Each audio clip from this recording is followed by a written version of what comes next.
Our 1982 additions to that historical montage: Caldwell's cool shutout, Suter's sinker ball, and Andujar's agony.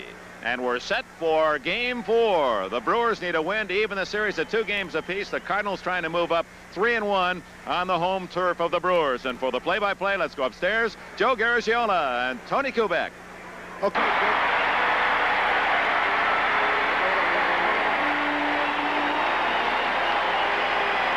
Just a perfect afternoon for baseball. The crowd's ready, the players are ready, and we'll be back with Game 4 right after this.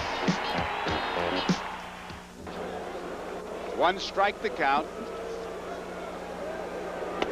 It's strike 2. Haas was born in Baltimore, Maryland, lives in Hempstead, Maryland. He's 6 foot, 170 pounds.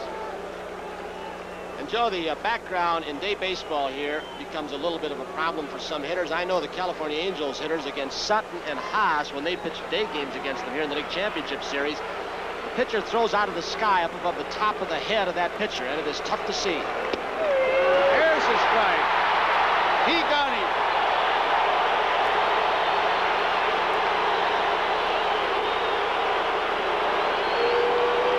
The plate umpire is Davey Phillips. And Moose Haas, 3 pitches, 1 out. Temperature at game time, 47 degrees, but in the sun, a bright sun, it sure seems warmer. Winds 12 miles per hour coming from the northwest. Northwest here, it's kind of shifting, and sometimes it'll gust out to right field, and it'll swirl around when it hits the stands and go out dead center field. Right now, it's blowing to right. Here's Ken Oberkfell.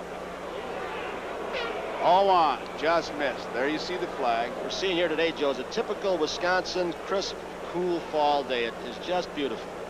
Came right from the Tourist Bureau. You betcha, that's a commercial for my state. Not going to have equal time for Arizona. Fouled out of play. It's 1 ball and 1 strike. Oberkfell, no home runs. 1 run batted, and he's 3 for 10. Hitting at an even 300, and there you see him. 26 years old. Haas during the pennant stretch was like a forgotten man. Of course, part of the reason is when they got Sutton, he went 5-1 late in the season. Haas didn't pitch. Hot smash, fair ball, down the line. Looks like extra bases for Oberkfell. He's heading for second. Up with the ball is Moore, and it's a double. So like yesterday, it is so important for this Cardinal ball club to be able to use their speed throughout this series to get a run early. Keep the Brewers from scoring, especially to try and turn this hometown crowd off. You see it, although it bounces in foul territory past the bag, when it crossed the bag, so Satch Davidson, it was a fair ball. There was no fan interference. It was a straight double.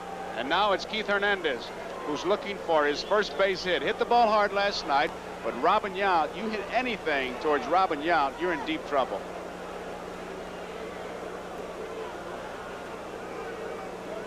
He's a franchise, Robin Yount. On yesterday's ball game, Joe, the number 6 and 8 hitters caused all the trouble for the Brewers. And of course, it's Lonnie Smith and Willie McGee. Yesterday, the 1, 2, 3 hitters for the Cardinals were 0 for 13. Last ball misses, ball 1.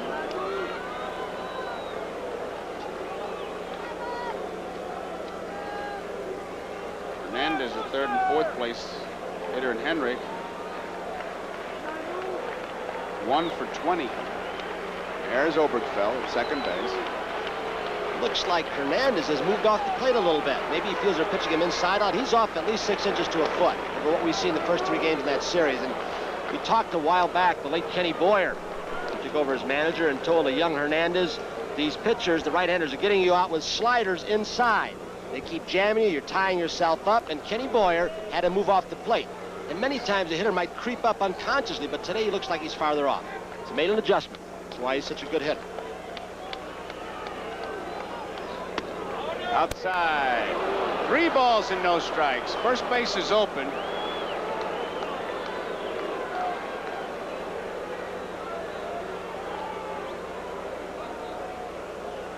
One man out. Oberkfell is on at second base. Top of the first inning.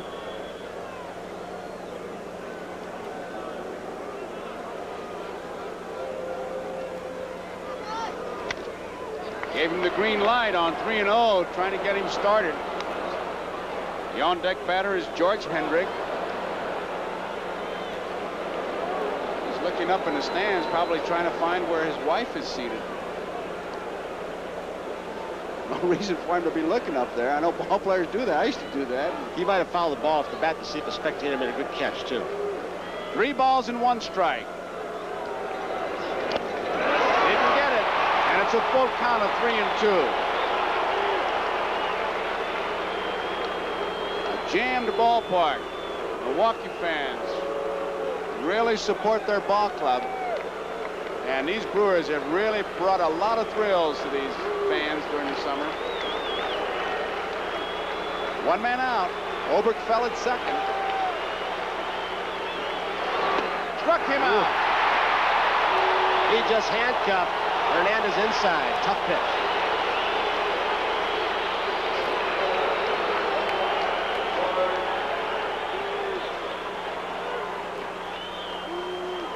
Let's watch it. Fastball, it comes back.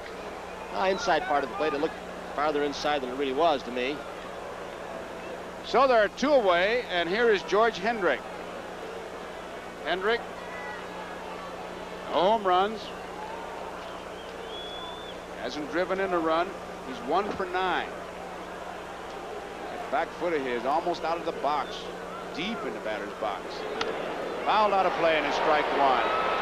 The day that Moose Haas pitched against the Angels, when he went into the 6th with a no-hitter, many said it was the best fastball and slider they'd ever seen him have. He's been one of the bright pitching prospects in this organization for a long time, then came up with a torn muscle in his bicep.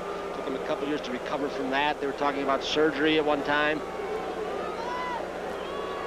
You would think you'd be able to pitch Hendrick on the outside part of the plate. Doesn't look like he's covering it. We'll see. He's going for it. He got it. George Hendrick stands off the plate, stands deep in the box. Well, similar to Amos Otis. You say he's out. He's got part of the foot in the batter's box. The line is still not wiped away. Maybe when that line's away about the 7th or 9th, he'll be about a foot farther back. What a lot of them do, and you watch and you try to agitate them, they'll start like that, and then when they get ready, they'll just move the heel out of the box. 2 strikes to count. Crowd reacting. They're ready. They want to tie this series up. Robin Young. Whoa. Tough play. Here comes Obergfell. He's going to come around and score, and the Cardinals take a 1-0 lead on a high hopper. A tough play for Robin Young. It'll go as an infield hit. Cardinals get a break. In yesterday's ball game, the Brewers had 3 errors. Might have cost them 3 or 4 runs. Right now, Robin's caught in the middle. He knows if he waits back for the second big hop, Hendricks will beat it out. He gets it on the in-between hop, didn't get in front of it to smother it, and the run scores. It's given a base hit. That short hop is somewhat of an easy one, but when you get that in-between one, especially on the dirt and grass, it never bounces the same. That's what that was, in between. Here is Darrell Porter, 4 for 11 in this series. You know, Joe, if he doesn't deflect that ball, Gantner probably gets it and the run doesn't score. But just by deflecting it a little bit, it costs him a run. Well, Harvey Keene, who has become quite a philosopher, I think, Harvey says that he takes that cliche of a game of inches. He said sometimes the inches go your way and sometimes they go for the other club. This time the inches were on the side of the Cardinals. The deflection cost the run. It's 1-0. 2 balls and no strikes on Darrell Porter. Cooper holding Hendrick close at first base. We look at from our left field camera. I think if there's one thing we have seen in games 2 and 3, that when you make a little mistake against the Cardinals, whether it's a walk, an error, or a missed cutoff, with their speed, they will take advantage of it. Showed it last night, and that's a sign of a good team. When they got you down, they don't let you get off the hook. 2 balls and no strikes. Last night, Hendrick tried to steal, and Simmons gunned him down. He's holding. Little looper. It's a base hit. Hendrick rounding second. He'll hold on. Ball players will call that a polite hit. That ball just landed so softly, didn't bend the grass. That may have been the first split-fingered fastball he's thrown. When he pitched against the Angels, Ted Simmons never called one split-fingered fastball because the fastball and slider was so good. He went to a little bit earlier, maybe show this Cardinal team some off-speed stuff. So the Cardinals, with 2 outs and a run in, have Henrik on at second base. Darrell Porter is on at first base, and here is Lonnie Smith, who is 2 for 11. And he had those 2 base hits last night. Double in the 5th. Scored on Willie McGee's home run. Then he had a triple in the 7th, and when the throw went into the dugout, the relay throw, Smith came in to score. Joe, isn't it something how quickly a 1 run will calm a hometown crowd down? They become quiet after coming out very loud during the player introduction. Strike 1. Well, the way it was made, too. Foot, if he doesn't deflect it, if it's a foot closer to Young, he makes the play. You wonder that Snake is out there to talk about being snake bit. 1 strike pitch. Misses. The other thing, the Cardinals, counting the playoffs and the World Series, in 6 games, they've taken the lead first 4 times, and they've won all 4. It's the Herzog style. Get in front and keep running. 1-1 to count, 2 outs. Third base, Molitor has it, steps on the bag. The force is on Henrik coming down from second, so we complete the top half of the first inning, and the Cardinals pick up a run, so it's 1-0. St. Louis, Milwaukee coming to bat.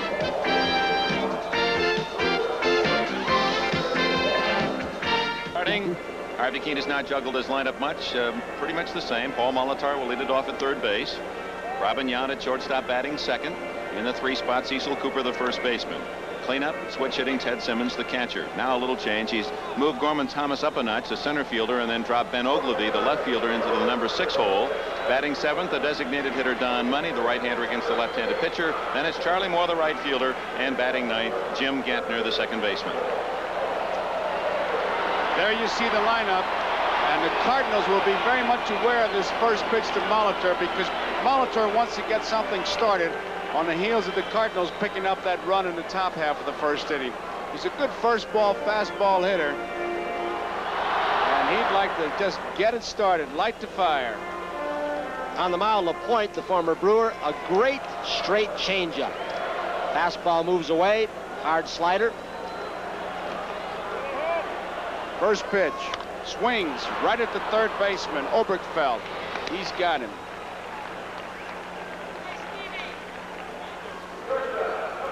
So there's 1 away, and here is Robin Yount. Molitor was 7 for 15, 7 for 16 now. He's leading, has the highest batting average in the series so far. Yount is 5 for 13, a 3 for 84 average. Usually when that first hitter jumps on the first pitch, it forces the next guy to take the first pitch. So you call for a fastball. He missed. Ball 1. That's the tailing fastball that LaPointe throws so well. His pitching coach, Huff Kittle, thinks it moves better when it's down. 2-0. Yeah, the MVP candidate, I think a shoo-in in the American League. It's somewhat unusually, as we pointed out in game 1, with that top hand kind of curled over, puts the elbow up. You wouldn't recommend hitting that way to a youngster, but I think that's one of the reasons he becomes a low ball hitter. He's got an uppercut swing. 3 balls and no strikes. He's only 27 years old. 9 years in the big leagues. Played just 64 minor league games, as did Molitor. He played just 64 games in the minor leagues. Robin Yount is the Brewers' all-time club leader in hits, doubles, triples, and at-bats. Won't be long, he'll be leading the way to the bank, too. He is foul ball. See, he had 1,000 base hits quicker than anybody in the history of baseball. If there's a young guy that you say is going to the Hall of Fame. He is just beginning. You know, most guys, when they're 27 and have 9 years in the big leagues, they're starting on the downswing. He is still reaching his peak or shooting for it with 9 years experience. Tough play for Oberkfell. He's got a bare hand play. Can't make it. Yount is on.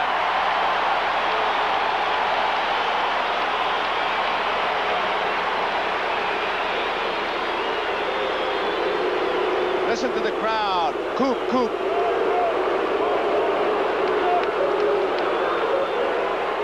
Oberkfell has had 2 different plays in a row, playing up for Mount, a sharply hit ground ball, then he gets a change of pace, a topped one, so rhythm can be upset a little. He had only one hope, the barehanded stab and throw all in one motion. Even if he had made it cleanly, Yount with his speed had it beaten at first base. And that's one of those hits where on artificial surface it's not a base hit because it gets to him a little quickly. It doesn't bounce off to the side and upset his timing. The game changes from the first 2 games to the next 3 here. Cecil Cooper, 4 for 13 in this series. Takes it high, ball 1. Cooper is a low ball pitcher, a low ball hitter. LaPointe is a low ball pitcher. Porter wants to talk to him. And this fella, I think, is one of the most underrated, underpublicized players in baseball. Well, when he always hit, had good when he hit stats. 352, it was the year that George Brett almost hit 400, ended up at 390. So he's always overshadowed. He's only This hit year by 300 Yount. 6 straight years. He's right in for Cecil Cooper. It'll be in the biography, another 300 season. And you can also write in over 100 RBIs. The last 4 years, he's averaged 102 RBIs. Be interesting to see if Harvey Keene, even with a left-hander up, down by 1, tries to become aggressive and maybe start Yount. I'm not saying he should, but he's got to do something to stir this team up. Outside, 2 balls and no strikes. That was interesting. Oberkfell playing so deep at third, so Cooper gave it a little fake bunt just to draw him in a step. Sal Bando standing next to Harvey Keene. 2-0 the count. Lead by Yount. It's popped up. It'll drift close to the stands, out of play. That pitch may typify the kind of fastball LaPointe has. 2 balls, no strike. You know Cooper's sitting on a fastball. Gets it up and in, and Cooper's late on it. This kid 1 year at Stockton, LaPointe, was in 79, 180 innings pitched, struck out 208. That's over an average of over 10 per 9 innings. Then he threw a pitch and broke his arm. Very unusual. That's when he developed his great changeup. 2 balls and 1 strike, 1 out. Yount is on at first base. Cardinals are leading 1-0, bottom of the first. I'll tell you, that is close to a ball. He does a move like Carlton does, where he, after he comes to a stop with the glove, he poses on that foot and tries to freeze a runner. If he waits too long, it's 2 stops, and they call a ball. It is high, and it's 3-1. Yount on first base. Cooper looking for the hit sign. Yount, 82% of the time successful.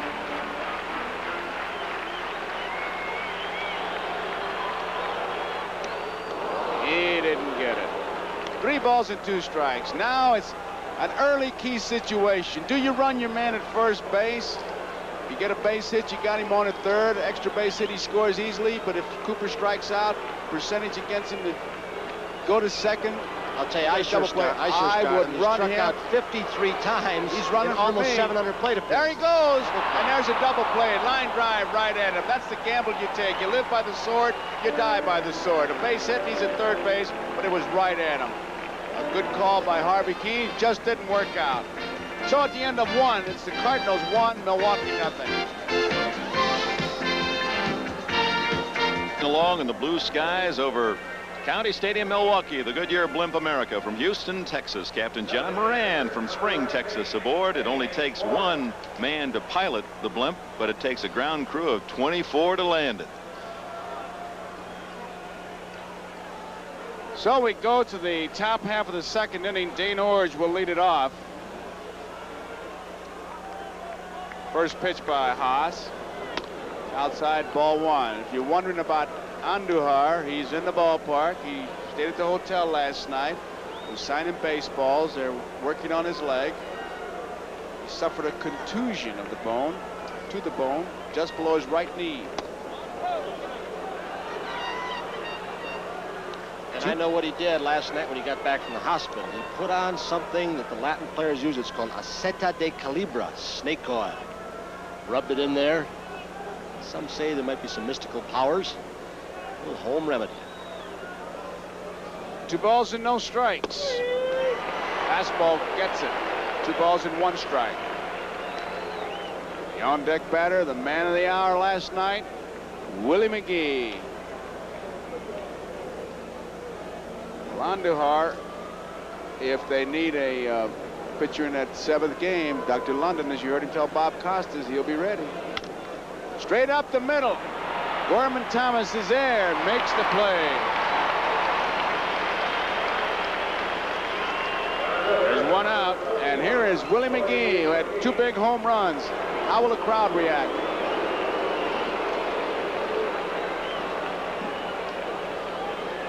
Well, he hurt the Brewers last night. I tell you, he made 2 catches. One off Molitor, seemed pretty routine, and then he took a home run away from Gorman Thomas. I think the irony of this game, again, is when George Steinbrenner, after last year's World Series, was upset with his ball club. He said, we're going to go for speed, and they did go out and get Griffey and Collins, and this kid gets away. McGee with the speed he's got. Fastball is high, ball 1. He made some catches. 2 catches in center field, left center, and off Molitor. And the ball he ran 100 yards for to really end the ball game from deep left center to short center field. And he made it look easy. Fastball, good one. 1 ball, 1 strike. Cardinals scored a run, a double by Obergefell, and a base hit off the glove of Yount by Hendrick, and it's 1-0 St. Louis. Joe, perhaps the top tribute last night to McGee after a 3-run home run in the 5th, another home run in the 7th, is when he came up in the 9th. Now, this is the number 8 hitter. They intentionally walked him. Gained respect in a hurry, didn't he? Sure did. High hopper, foul. Last night, he was something. Game 3, in case you joined us last night, this ball was absolutely hit a ton. The leaping ability that Dick Enberg brought out, and you've done NCAA basketball championships, Dick, and he just skied about a foot or so above it, take it out of the stands. He was in slam dunk range, that's for certain. 2 balls and 2 strikes. Gorman Thomas thought it was out when he hit it. He said it just never did get up. It just went straight. He thought it was a home run. Foul ball down the 3rd baseline. But that's the kind of hitter they scouted McGee as being, the Milwaukee Brewer advanced scouts.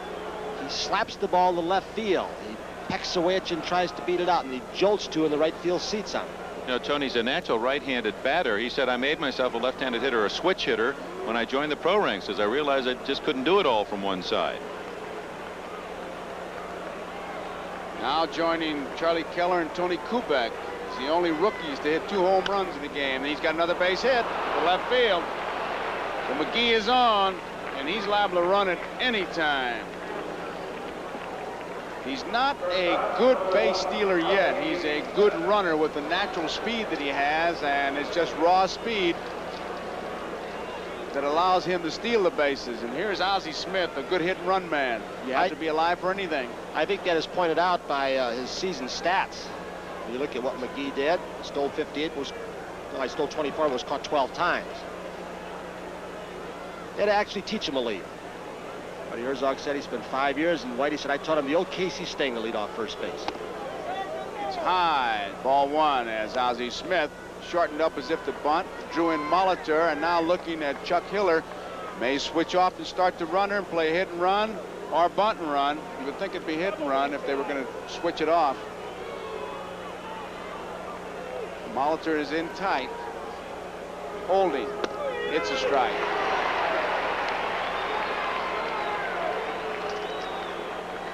You know, Joe, on artificial surface, the base stealers use the turf and the dirt as a reference point. Here, of course, you don't have that. So what Lonnie Smith and Ozzie Smith did, they went out and made a little mark in the grass so that they knew, and McGee knew, how far to get off for that measured lead.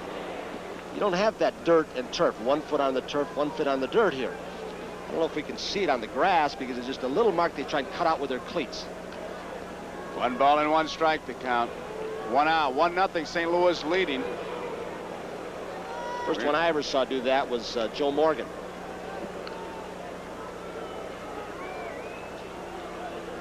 Like starting blocks, imaginary starting blocks. More where to go from rather than a shove. Holding. There's... He's calling time or what? No play. It may have been a tip strike. I don't know what he's calling. He threw both arms up in the air, no play. It's the play that confused Davy Phillips last night when Jim Evans' arms went up in the air first. Davy Phillips took his eye off the play, and then Jim Evans was then at third base. Called it a strike. Fair. It's 1 ball and 2 strikes. Tipped it. There was no play sign up in the air, same as a foul ball. In the old days, those guys would boom it out. Now they're getting so technical, so television-minded. Both hands up means one thing. Maybe we can get them on a game show. 1 ball, 2 strikes.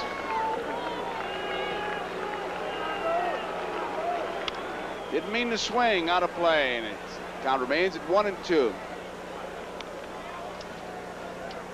It's kind of silly, no play on a foul tip. It's been that way for 10,000 years. Doubleday and even Ben Franklin, who didn't play that much, knew about that, and all of a sudden they're changing it.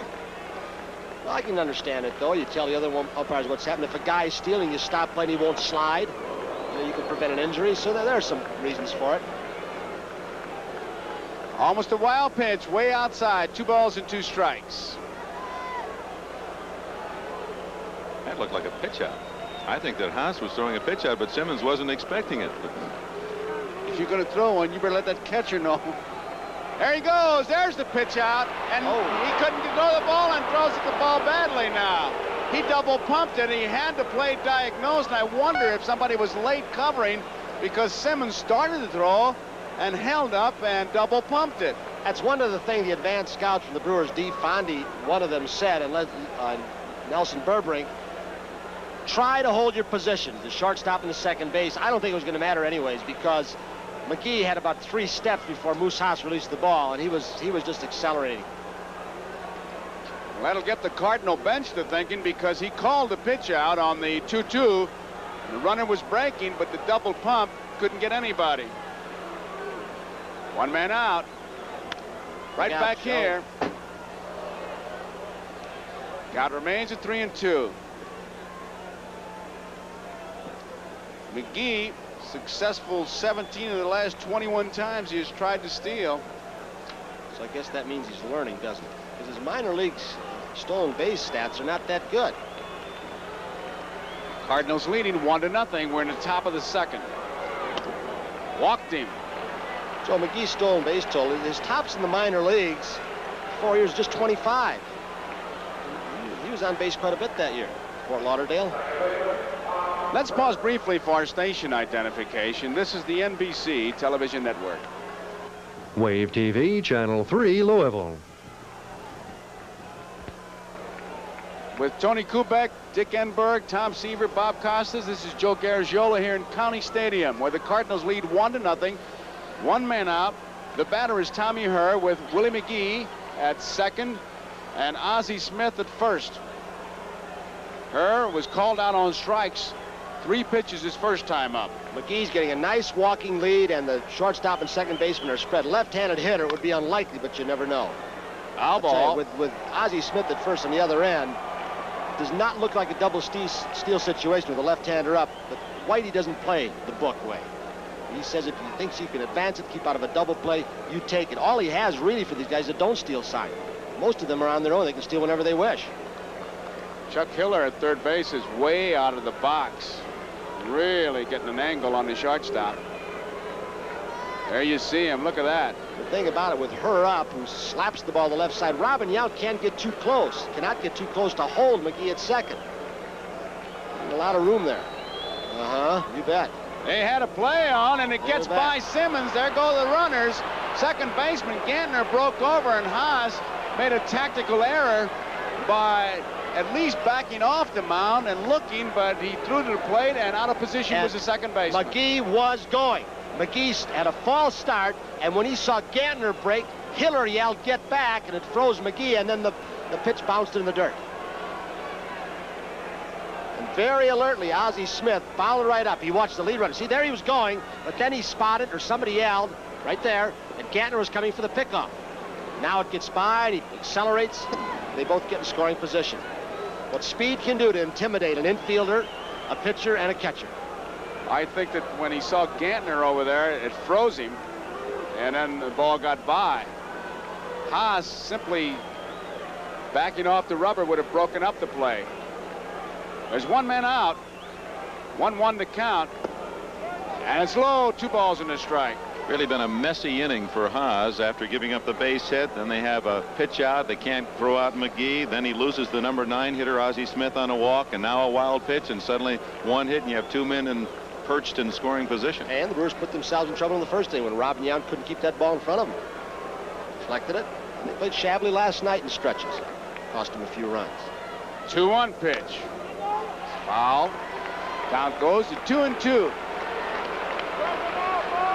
You can see the outfielder just kind of walking around, her head's down. It's kind of one of those innings that's lagging on and on. It's up to Haas to get it up there and get somebody out. Cardinals. Statistics on everything. 68 and 41. Whatever that means. Crowd trying to get this Brewer ball club going. They're in trouble. Brewer ball club looked the same way the first 3 games against Baltimore, and a little bit like this the first 2 games they lost against the Angels, and then they came back and then they're here. 2-2 pitch. 1 out. Foul ball. Out of play. Cardinals are leading 1-0. Inning started with Orge hitting one up the middle right to Gorman Thomas. And Willie McGee slapped one into left field, a single. He stole second. Ozzie Smith walked a wild pitch, and they're second and third with 1 out. You can see the runners on this shot.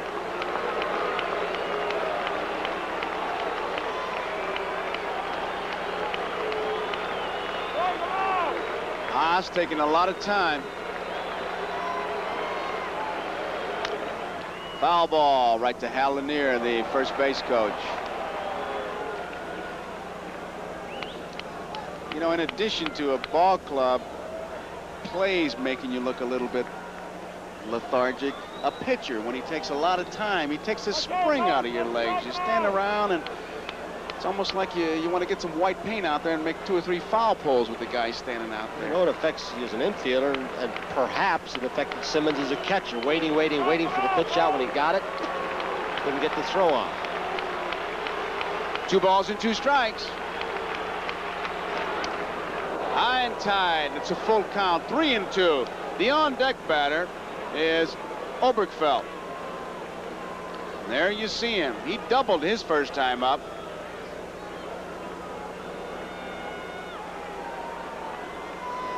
One man out. Willie McGee is on at third. Ozzie Smith is on at second.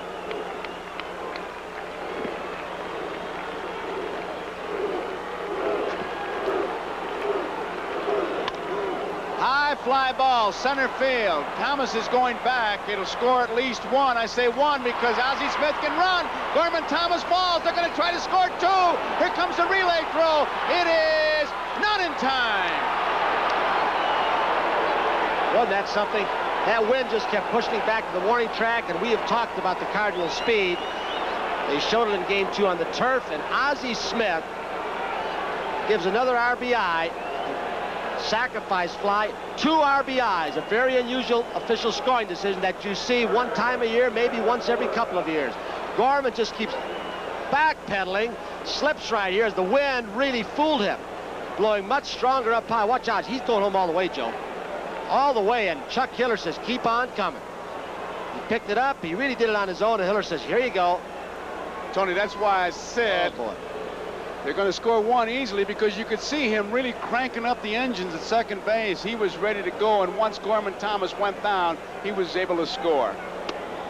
I don't know if that's ever happened in a World Series game. I've seen it happen infrequently during the course of a season, but a sacrifice fly, 2 RBIs. That's what he gets. So it's a 3-0 ball game, top of the second. And that misses. It's 2 balls and no strikes. And that'll take the heart out of a ball club. They're going to really have to come back because the Cardinals are forcing the mistakes now. They're not knocking your brains out. They're forcing the mistakes. It's like stealing 2 runs this inning. Well, what it does is sends the ball club, as we look at Butch Yotkaman looking in there, who's retiring this year. Butch's been there since 26. It makes the ball club go back to the bench and start talking to one another.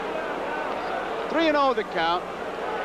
On the other end, the way that ball carried off the bat of her, for the Milwaukee fans, they know you get it up in the air and hit it straight away, we might see some home runs before this one's over.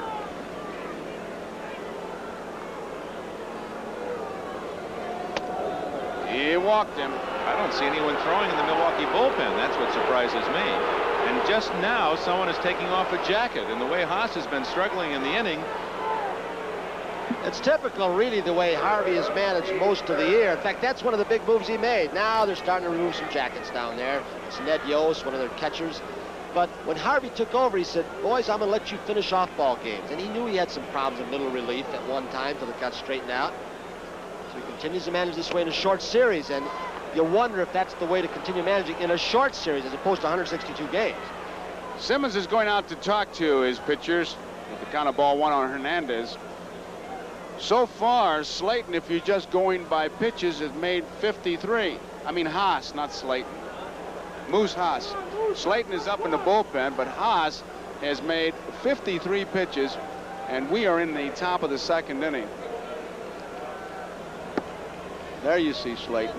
And remember, Oberkfell stole a base earlier in this series. Getting a good walking lead, he's gone. Simmons will not get him. He had no chance. He couldn't have got him unless he had a 30-30 out there. He had a walking lead. He was walking 4 steps. Haas just looked at the plate, and he took off. It is really something how Moose Haas had his head in the ballgame against the Angels, pitched so brilliantly. And today he's out there somewhat befuddled, paid no attention to Oberkfell, who had a 2 or 3 step walking lead before he even released the ball. Teddy never had a chance. That's 6 steals now for the Cardinals in the series. 2 balls and no strikes on Hernandez. You know he's got the green light. Misses, and it's ball 3. Now he was hitting 3-0s last time up. Fouled it off, ended up striking out. As we look at Chuck Hiller. Getting up toward the home plate to get a bigger angle on a base hit so he can run up the line and make a split-second decision, whether to send a runner or not. That's Oberkfell at second base. 3-0 pitch. Hot smash. Gantner can't get it through his legs. Here comes Oberkfell. He's going to score. Hernandez heading for second. Here's the throw. It is not in time. Be an interesting scoring decision because Gantner was handcuffed the ball. He had to back up and go to his right. The ball took a little skip on him. Hernandez 0 for 12 so far in this World Series. Giving an error to Gantner. A tough call, a tough error. That one that they gave Hernandez in game 1 was a tough error because it was a bullet on the turf, and this is tough also. He gets in front, but look at how the ball stayed down. An artificial surface, it bounds up, hits him in the chest, if nothing else. So Hernandez is on at second base. The Cardinals lead 4-0 at George Hendrick. Hit a high hopper for an infield hit his first time up is the batter. It's a strike. You know, Harvey in last night's game went with Vukovic a long time while they were pecking away at him. And Lonnie Smith and McGee. It's been his pattern since he took over as manager. This inning has gone from messy to terrible. 1 base hit, a couple of walks, a couple of steals, a wild pitch, an error, 3 runs on only a single hit.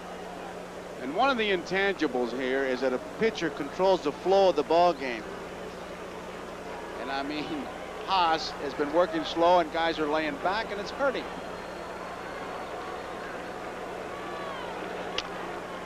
Hop foul. Cecil Cooper is there. He makes the play. So that ends the inning. A big inning for the Cardinals, a tough one for the Brewers. As we go to the bottom of the 2nd, it's St. Louis 4, Milwaukee 0. Keen as he saw a tough inning. The manager sits there knowing that his future is in the hands of 9 guys on the field. And you've got to say that was a tough inning. Sutton and Haas sitting there. Don Sutton trying to get him going. It's only 4-0, and here is Simmons. Only 1 hit in that inning, and Haas made 37 pitches. Now here's where the Brewers need to get the crowd back in the game. They've got to start doing something offensively. 2 balls and no strikes on Simmons. who was 4 for 12 in the World Series, a .333 average, has 2 home runs. Foul ball. I'll make a statement, Tony. I don't think 4 runs will win the game. I don't know, when you look at the stat sheets, and they're always inconclusive, and they don't have stat sheets in the Brewer dugout. 21 game starts for the Point this year. He did not have a complete game. 4 of the wins he had, Suter saved. Suter pitched last night. Hot and Bear were in. We don't know how long Suter can go, so middle relief might become important, whether it's a Lottie or guys we haven't seen. A Mura or a Martin, you don't know. But Whitey Herzog would love to get 6 good innings at least out of this guy. Anything after that, he'll take. It's a bonus. Simmons doesn't get it. A change of pace, and Simmons is out on strikes. He kind of turned it over a little bit. That's the pitch he worked on after he broke his arm throwing. Came back 3 weeks later with no surgery. He developed a bone spur, Joe and Dick, and a doctor wanted to perform surgery on it. And Ed Sprague, a former pitcher, said, don't let him cut on you. It was the same kind of surgery they were talking about as Tommy John had. And he worked throwing against the wall for that screwball-like looking changeup. Tails away. 1 man out, and here is Gorman Thomas. High fly ball, drifting out Ozzie Smith. Willie McGee coming in. McGee says, I'll take it. He does. Did you see how far out Ozzie Smith went for that ball? He was out in short left center field until he got called off by that man with a great speed. So they're 2 away. It brings up Ben Ogilvie. Tony, as far as Suter talking about relief, Whitey Herzog is on record saying, I'll only use him for 4 outs. He's got it down to outs. He's not even talking about innings. He's been using him regularly if you've been following the series, and he's on tap for only 4 outs.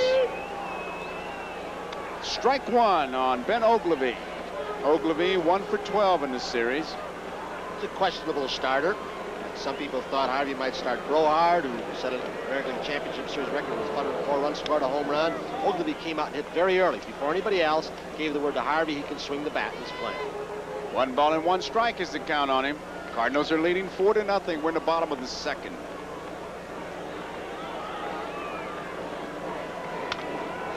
Left field, going back. Lonnie Smith near the wall. He cannot get an extra bases.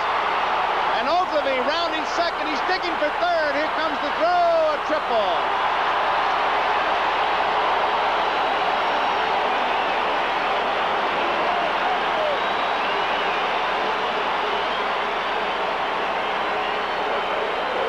Well, we saw the same thing that happened to Gorman Thomas. The wind got hold of it. Lonnie Smith tried to accelerate and catch up, and he hit this wall very hard. It almost looked like he hit a pole support. You hit that, and there's not a whole lot of give. It's kind of deal where when he hits it and jams that elbow or shoulder, you can get seriously hurt. Just kept drifting away from him. Willie McGee with a good job with his speeder. That's inside the park home run if he doesn't come over. Here's down money. Almost gets by Porter, blocked nicely. Ogilvie on at third base, looking to score. It's 4-0 St. Louis. We're in the bottom of the 2nd.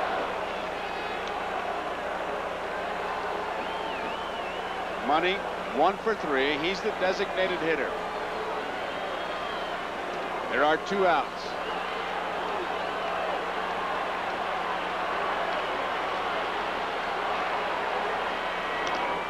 Foul tip. 1 ball and 1 strike.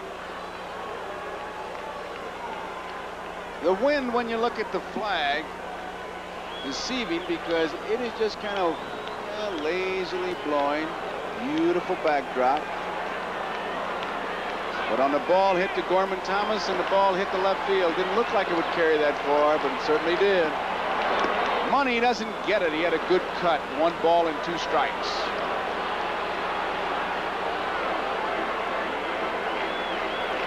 (4-0) St. Louis, bottom of the 2nd. LaPointe. Ogilvie is on at third. Again blocked by Porter. 2 balls and 2 strikes. They say when you see that ball in the dirt, that is that changeup that Tony talked about. And he'll bounce it now and then. That was a pretty good picture of how a catcher should block the ball. He didn't reach for it much with that pair of pliers grip and backhand, but he got in front of it. 2-2 pitch. Foul ball. I tell you, if the ball gets to an infielder, an outfielder can stop it. If it gets to an outfielder, there's a wall there. But the catcher, if it gets by him, the only thing that stops him is the manager wanting to know why it got by you. You say, well, that guy out there only threw a 55-foot curveball, but we don't want to hear that. You got to block it. 2-2 pitch. May have chased a bad ball out on strikes, and that ends the inning. Second strikeout for LaPointe. So we complete 2 innings of baseball here. The score, St. Louis 4, Milwaukee nothing. And we'll be right back after these messages from your local station. What a game. County Stadium, where the Cardinals are leading by the score of 4-0. And it'll be Porter to lead it off. And for the play-by-play, here is Dick Enberg. All right, Joe. Hello, everyone. St. Louis Cardinals 4-0, top of the third inning. Darrell Porter had a base hit his first time up, looped a single to center field. Moose Haas struggling in the early innings, gets a strike in on the breaking ball. Porter with his hit in the first inning, now with a total of 5 to lead the Cardinals in that regard. They're the men that he does not like to see on first base. Raines, Wilson, and Sachs. 1 ball, 1 strike. Reset the defense. It's Moose Haas on the mound. Simmons behind the plate. Molitor at third. Yount at short on the left side. Gantner and Cooper are back on the right side. In left field, Ogilvie, Thomas in right center, and Moore in deep right. Nibbles on the corner. 1-2. Dick, the Brewers find themselves in a similar situation that the Cardinals did in game 2, and the Cardinals are down 3-0. They're looking for somebody, Haas, because he's out there to shut down the Cardinals for 1 inning. Give a little more life when they go on the bench so the offense can get something moving. 1 ball, 2 strikes. Check swing foul. Haas is a locksmith. You look at Porter, 1 for 1 today.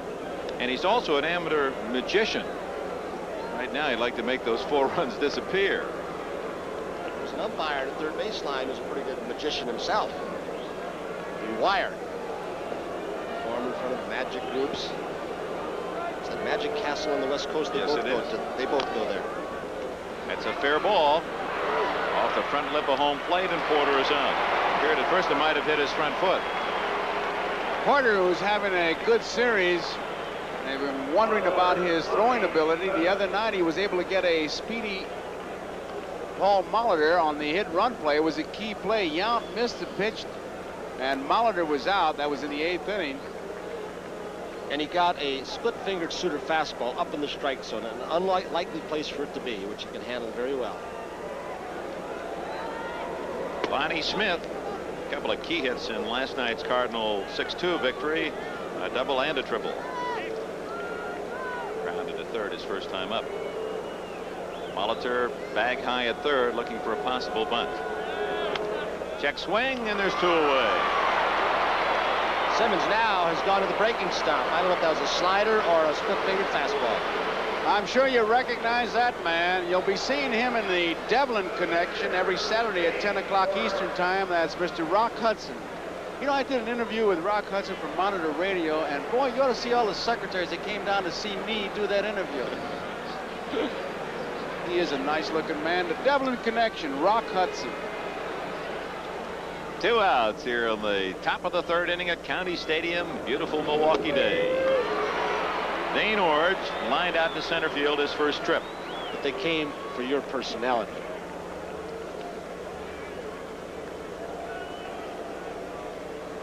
Outfield swings around to play. Orge to hit to left. 1 ball, 1 strike. Haas, the number 2 pick of the Brewers back in the 1974 draft. Career, he's 61 and 57. And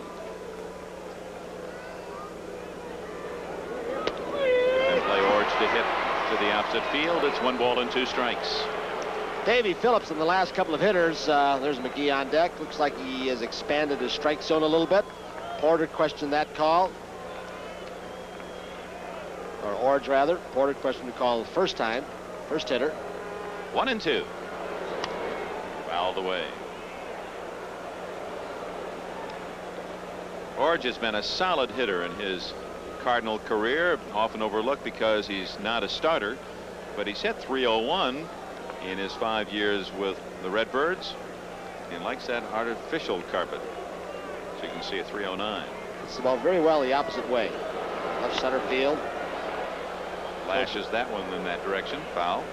Two Orange brothers in professional baseball at one time. One still with the Toronto Blue Jays, as we told you earlier. Garth, who played third. Had a good year. Second. He was up at 300 almost all year long. Finished about 285. Exactly 285. Really a terrific. I don't want to use the word utility player. He's going to be around a long time, Garth. And this guy will too, because he can swing the bat. He can always find a spot for him. Loop behind short. Robin Yount. And Moose Haas retires the Cardinals in order in the third inning. Milwaukee coming up bottom of the third will bring up Charlie Moore. Then Jim Gantner. And the top of the order, Paul Molitor, trailing St. Louis by 4. The top of your screen, that's Lake Michigan. City of Milwaukee County Stadium jammed beyond capacity. 53,000 seats. Are around 56,000 fans here. The Brewers trail 4-0. Charlie Moore leads off the third. And Dave LaPointe has a strike. Moore hitting .333 in the series, 4 for 12. Gantner, then Molitor. Anyone gets on Robin Yount in the Milwaukee third. High fly to right center. Hendrick and McGee, and Willie McGee in center has it for the out. You think he doesn't make it easy on a right and a left fielder? I mean, they can just spread out and protect the lines, because anything hitting the gaps, he's going to run down. That is a valuable piece of young property out there. Now the Yankees could let him escape. Jim Gantner, 4 for 11 in the series. Easy tap to Oberkfell, and 2 pitches, 2 outs for Dave LaPointe. Well, after a shutout inning by Haas, the fans with the first hitter Moore got into the game just a little bit. Haas pitched the shutout inning. Molitor, with only 2 pitches required from LaPointe for 2 outs, taking his time walking to the plate. He swung at the first pitch himself to start off the first inning and grounded to third. Now he's going to have to take a pitch, because you got to make the guy work a little bit. You know, there's a bad statistic working against Milwaukee facing LaPointe today. LaPointe during the season in day games was 4-0, and on the road was 5-0. Overall on the year, 9-3. Former Brewer, part of that big trade. David Green, Lascano, Sorensen. Brewers going to St. Louis for Simmons, Vukovich, and Fingers. LaPointe has a unique record. He won both in the American and National Leagues by the age 22. It's about as quickly as you can get the job done. He won 1 game for the Brewers in 1980, was 1-0. Then last year in St. Louis was 1-0. So LaPointe at 22, one of the youngest ever to have a major league victory on both sides of the fence. There's the big trade, and it helped both clubs. And there are many baseball officials here looking to make trades. Lascano now at San Diego. Sorensen in Cleveland. Goes after a bad pitch. Looked like a tough, hard slider. Bounced. So the Brewers are out 1-2-3 in the third inning. It's all St. Louis early in game 4. The Cardinals 4 runs and 4 hits. The Brewers no runs and 2 hits. He's in the World Series. Roland Fingers and Gene Tennis. Remember, you saw them, and then Tennis started laughing. We asked them, what were they talking about? He said, Roland Fingers was telling me about some of the cures people have written him and told him how to help out his arm. And one was to tie an onion around his elbow. His wife would love that, wouldn't she? Tennis said, dip it in cider and go to the dance. We got to talk to Andujar. That aceite de calibra, that Yes. snake oil. Rub it in. DMSO has been known to be used. Well, Nolan Ryan used to dip that finger in brine, didn't he? Pickle juice. Willie McGee, one of the names out of this 1982 World Series that will be remembered by the baseball world. 2 home runs as a rookie last night. Young man who apparently is going to blossom into quite a beautiful flower for the St. Louis Cardinals. Well, and you can look down through the years of Frankie Crissetti way back during the Ruth Gehrig year. He emerged as a hero, and a Bobby Richardson in the record book with all the power stats. The 60 Yankees. Shot to Yount on one hop. He runs so easily, and still a close play at first base. Sports World returns later on today with a lineup that includes live championship boxing. Frank the Animal Fletcher against James Hard Rock Green in a middleweight showdown. Scheduled 12-rounder for the USBA championship. Then it's off to Tokyo for sumo wrestling. 300-pounders. Boy, I'll tell you, there's something. Catch all the action coming up at 4 o'clock Eastern Time on NBC's Sports World. Oh, Smith. Molitor can't get him, and Ozzie Smith has a bunt single. I think it's interesting how we've talked about the speed of these cars. Our statistician Steve Dans is a stopwatch, and from up in the booth you might not get a completely accurate time. Now this is Ozzie Smith running on the bunt as he beats it out, and Molitor was looking for it. But McGee, when you said he ran so easily, Steve Dans timed him unofficially at 3.2 seconds from the left side and the ball he slapped.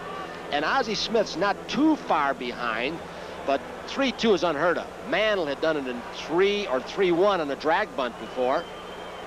So unofficial, but that's not bad, is it? Well, he hit a shot, one hop to short, and still almost beat it out. Smith has the 5th Cardinal hit off Haas, leading 4-0 here in the 4th, and scratching for more, and Smith will bear watching. Herr the hitter. Herr will be able to tell his grandchildren someday, I hit one so far in the World Series, they tagged up from 3rd and scored, they tagged up from 2nd and scored. 2 RBIs on 1 fly ball his last time up. Smith, 25 steals at first base this year, thrown out only 5 times. He gets a little bit bigger lead than Willie McGee did. Maybe another stride longer. Ball 1. From here on in, I'd look for him to run because he's got him measured.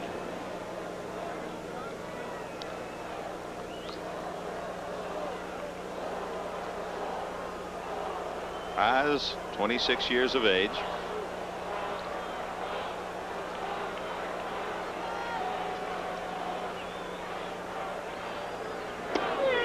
Trying to help his catcher Simmons. That was a quick delivery out of the stretch. 1-1.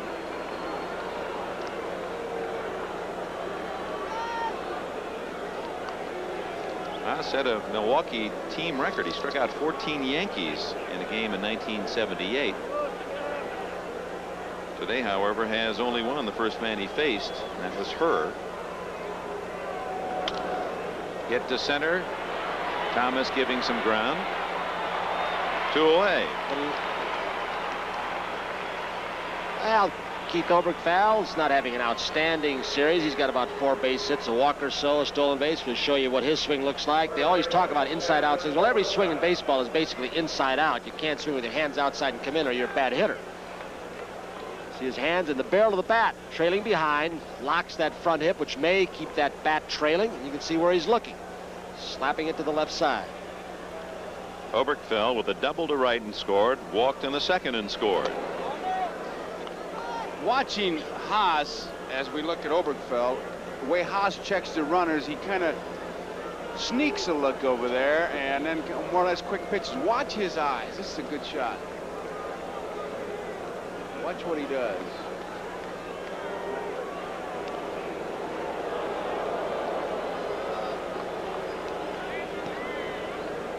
If you're a runner, you would pick it up after. Keep watching.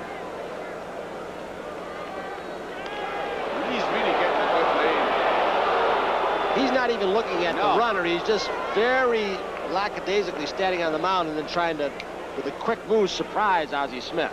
It's when he looks away and looks down. Here's the play that they almost got him, but he was back there. Well, Smith knows he's measured the proper lead. That's about it. He's got him measured all right, but what? Not yet, not yet. Right there. That was the good move. That was the good move. I think his foot was slapped off the bag by Cooper. or he stumbled when he hit the bag, but he had him ready because he came back standing up that time. Watch the snap throw. Foot's on, up, he comes short of the bag. The hand was on it. First base umpire, Satch David, says, nice call, Satch. Well, that's an alert tag by Cooper to be able to get the hand. Yep. So Smith picked off first base, and that wraps up the Cardinals in the 4th inning. Coming up, Milwaukee needing 4 to tie. They have been hitting.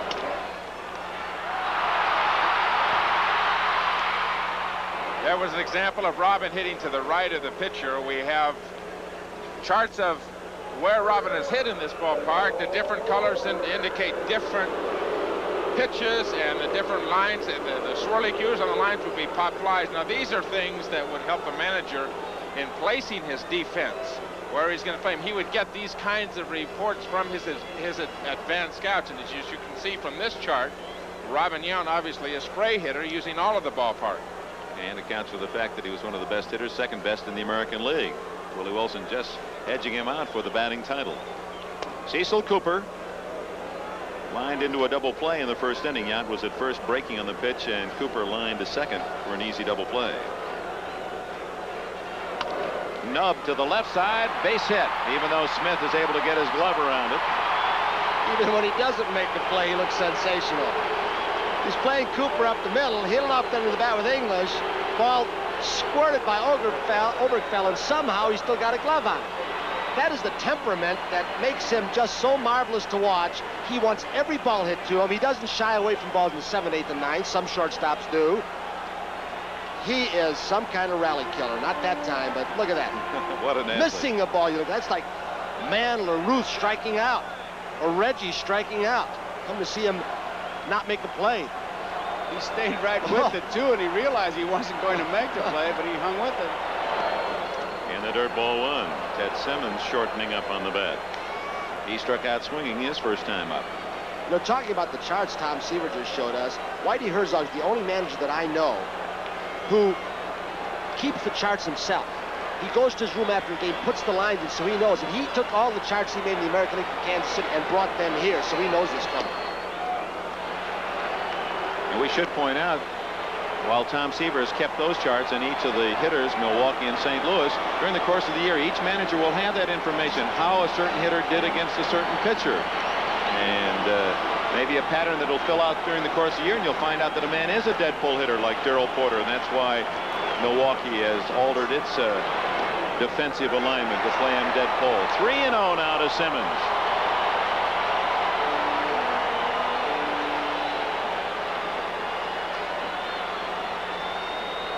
Crowd trying to get into it, but they're not believers yet. It's 4-0. They need a couple of base hits to rattle around County Stadium. 3-1. Power coming up, so Simmons would like to get on there, set the table for Thomas or Ogilvie. Look where Willie McGee's playing. Kurt Flood played a deep center field like that in his Cardinal days, as opposed to a Paul Blair who was so great for the Orioles. He played shallow. He walked him. So for the first time in the game, the Brewers have 2 men on.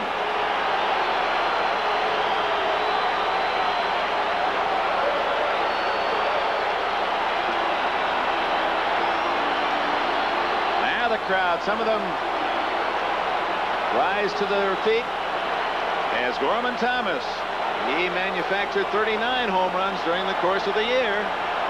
That's what this ball club can do. One swing of the bat, and they're right back in it.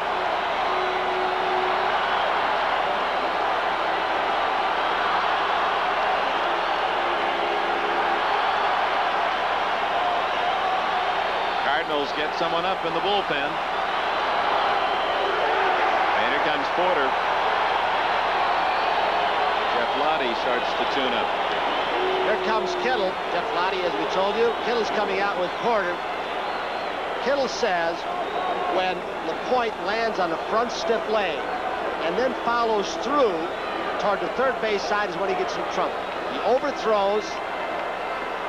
The right shoulder flies out and the arm trails, and he loses control. A little mechanical thing that he'll try and work out with him if he can. Does not want to make a mistake to Gorman Thomas.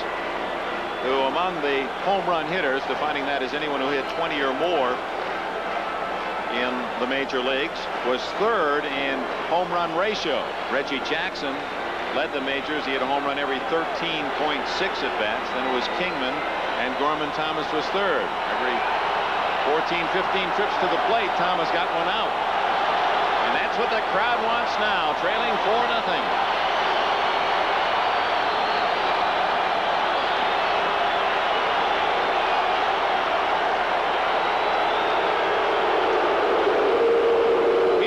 Sure of the signs, the crowd a little bit impatient, and Harvey looking for that one big swing. Porter had switched signs, and LaPointe was not sure, and that's the only thing you can do is call your catcher out there.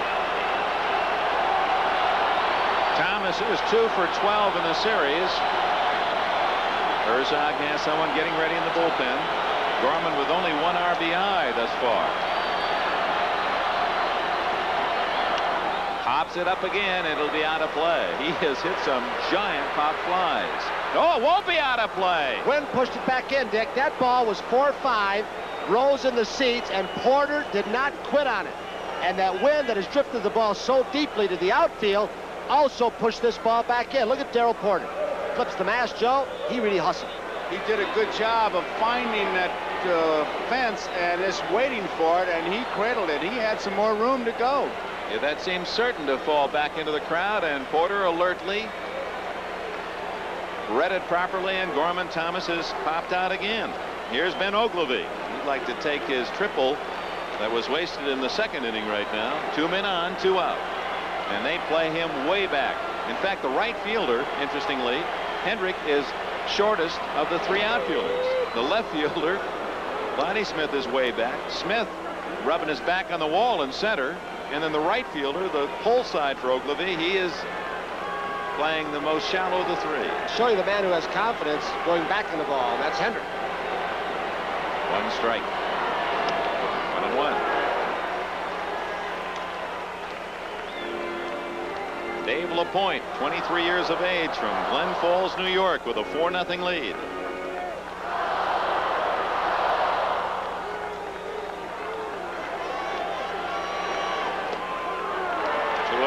There you saw what Kittle looks like. Did you see him try to overthrow, and the follow-through was left foot over the right, almost looking at third base. There are the 2 runners for the Brewers. That's when he overthrows. Watch his follow-through.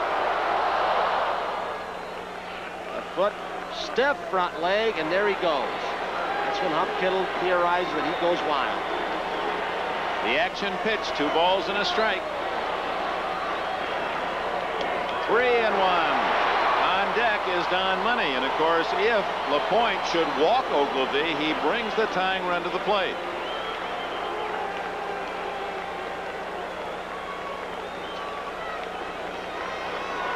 Not as much success against southpaw pitching, however, when you're talking long ball.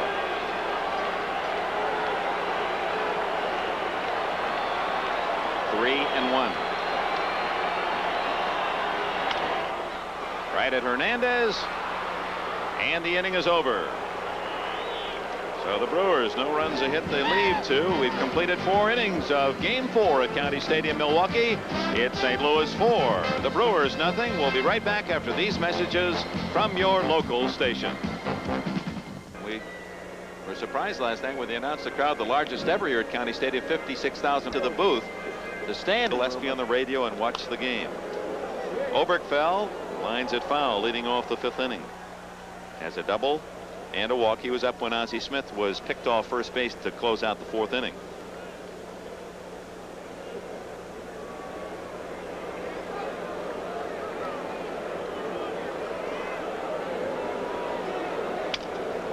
Grounded at Gantner. And is 1 away. Here to get him on that split finger fastball. Yeah, around the world and the United States, action captured by a battery of photographers. It's located down the 1st and 3rd baselines just beyond the dugouts. Dick Haas has really settled down. The first 2 innings, he made 59 pitches. In the 3rd and 4th inning, only 22. Made 9 pitches in the 4th inning. It's quite a contrast. And for the Brewers and Haas, he's going to have to pitch that way because the Cardinals already with that 4-run edge. He has to check them, hope some of those wall bangers can get the bats jumping for Milwaukee. 1-0. Hernandez, hungry for a hit, is now 0 for 13 in the series, an unlikely candidate to wear the collar that long. We're talking about coverage around the world. One of the most prolific countries sending talent to professional baseball is the Dominican Republic. Unlikely candidate to wear the collar that long.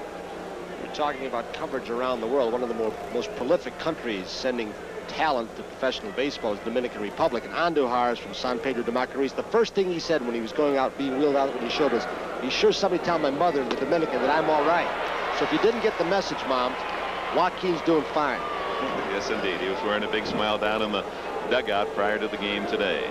I was watching it last night and saw it quicker than anybody. Laughing friends, and there's Joaquin in the third base dugout. 1-2 the count on Hernandez. Change. Yount into the hole. And there again, as you described it last night, Tony, the gliding action of Yount, just moving so gracefully to his right, in position to make that one hop and throw to first base. Joel could probably talk about this better than I could, because he's a glider like Marty Marion, I would think, as opposed to Phil Rizzuto, a scooter like a Ozzie Smith.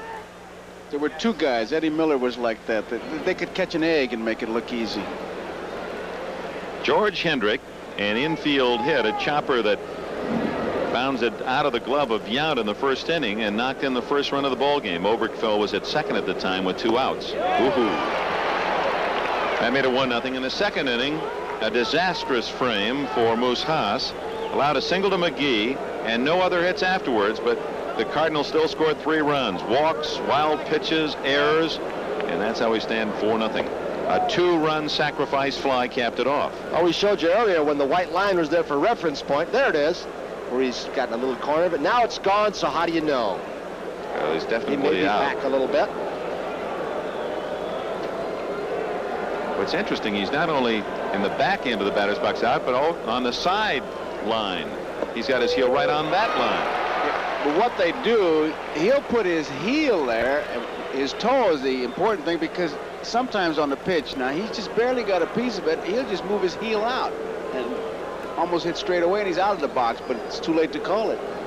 When you see a guy that far away from the plate, the immediate thing I'm sure pitcher and catcher says, he likes to get those arms extended, go outside, but they went outside on him. And he still got out there, flies it to center field. Thomas has it, and it's a 1-2-3 inning for Moose Haas. We're at the halfway mark in this game 4, the World Series. 4.5 innings in the book. The St. Louis Cardinals 4, Milwaukee nothing for the Brewers. In the 5th, it'll be Don Money, Charlie Moore, and Jim Gantner. Hit well to left center field. Willie McGee doesn't get that one. And Money is at second base. It appeared that McGee had that one all the way, and then at the last minute leaped, and the wind may have blown that by him. Base hit, a double for Money. Well, we've talked about his speed throwing arm. We saw his power yesterday, but they used the term erratic with him. And it is not an easy play. Look how high he is off the ground, and he may have been looking as he's coming down for that fence. One hit his glove, but it was an awfully tough. It would have been a beautiful catch. One of the scouting reports said they get to a lot of balls, but that doesn't mean they catch them. That appeared to be a catchable opportunity. Would have been an outstanding catch, however, because he went a long way. So Charlie Moore with Money, a leadoff double, last of the 5th inning. Moore fly to center his only time up, and LaPointe starts him with a change. Hopkill and Darrell Porter were talking about him, and they said in key situations this year, LaPointe struck out with that changeup. Gary Carter, Andre Dawson in another game, and Mike Schmidt. And as this man said, those are the three of the toughest hitters in our league. Hopkill. All power hitters. The guys that are going to give LaPointe trouble would be a Charlie Moore, who uses the whole field. Money at second base, no one out.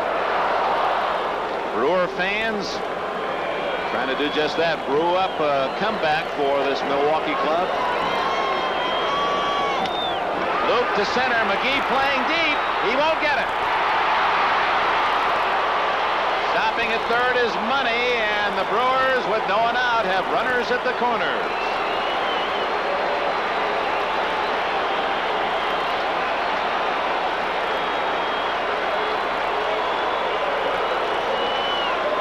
And Jim Gantner is the batter.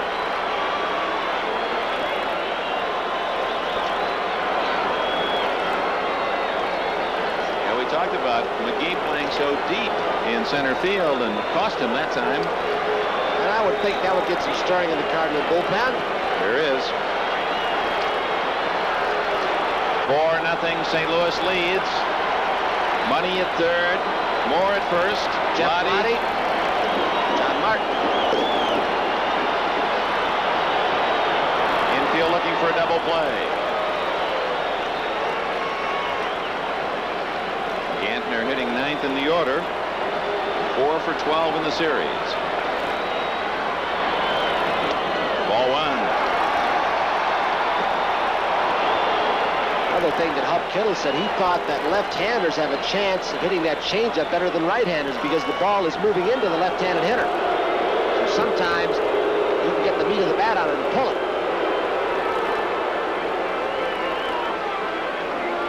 Porter and Smith. A little physical encouragement for LaPointe.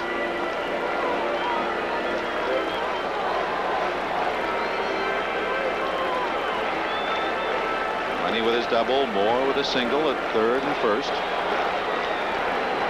And Whitey starting to pace. Time called Fangio balk, but clearly the call from Dave Phillips, the plate umpire, was time.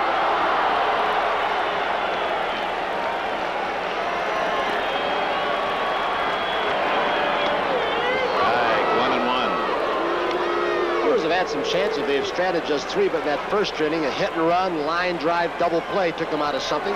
Cooper lined into it. The on-deck man, Molitor. No one out. Rolled foul. Boy, that took a funny bounce.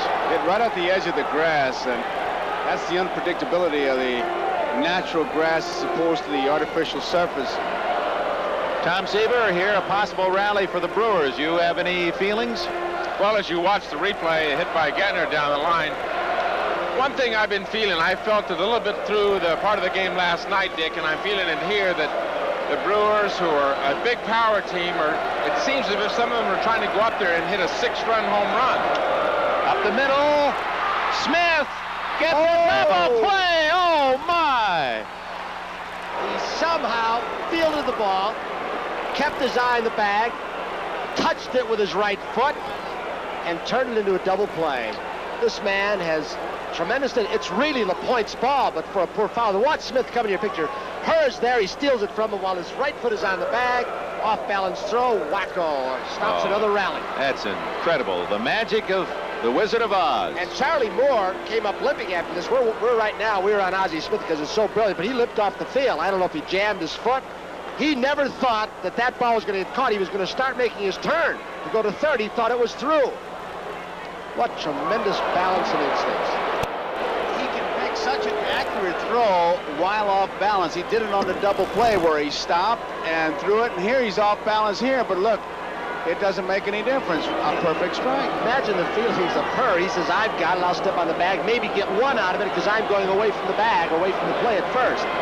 Money scored from third, so it's 4-1, but the double play really kills for the moment the thoughts of a Milwaukee rally, and the presence, the body knowledge of Ozzie Smith, knowing where all the parts are, that he could time that play, feel for the bag, still get to the ball, and turn a tough play into 2 quick outs. I've been at all kinds of shortstop clinics, involved as a participant, as an instructor. You think you can teach something like that? No. No. 2 outs. 2-0 the count.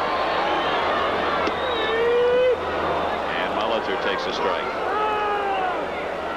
You didn't mean to lose your point there, Tom Seaver, and well taken that the Brewers, a long ball hitting team, trying to hit a 6-run home run, meaning that, hey, just get some base hits. Don't worry about doing it all yourself.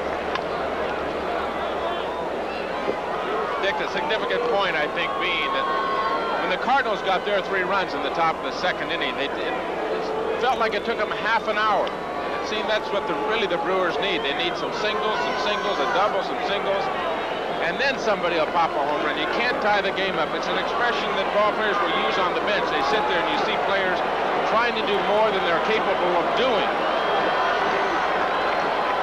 2-2. Wow. Yeah, someone brought along the fishnet down there, and it wasn't good enough. That left-hander there in the yellow jacket picked it off. Fellow you mentioned a while ago may have been the first to ever use that, Earl Gillespie, right here in this ballpark when he was broadcasting radio games. The then Boston Braves, Milwaukee Braves they became. 4-1, the Cardinals leading, bottom of the 5th inning, bases empty, 2-2 pitch. That one rolled to the far end of the Cardinal dugout.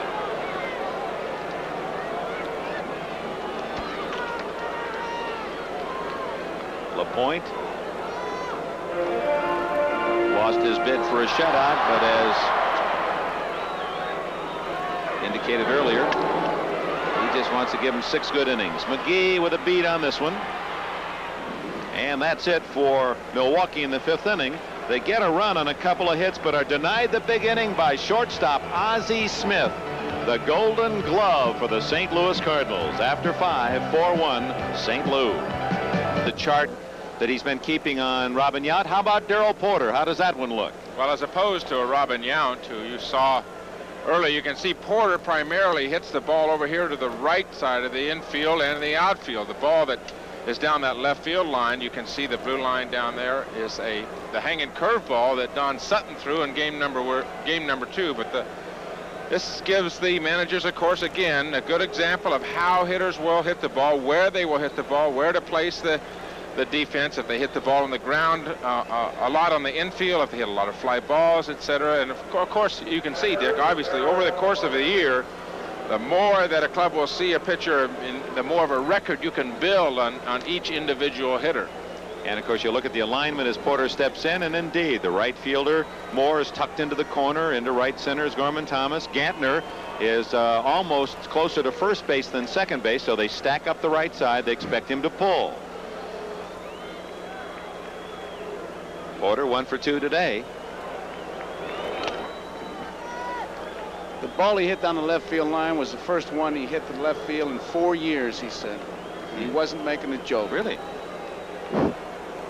Lined that double, it knocked in 2 runs in game 2. And when you think about the series as it has evolved thus far, that may be the biggest hit of this 82 series, because at that point Milwaukee had a win in the bank and they were leading 4-2.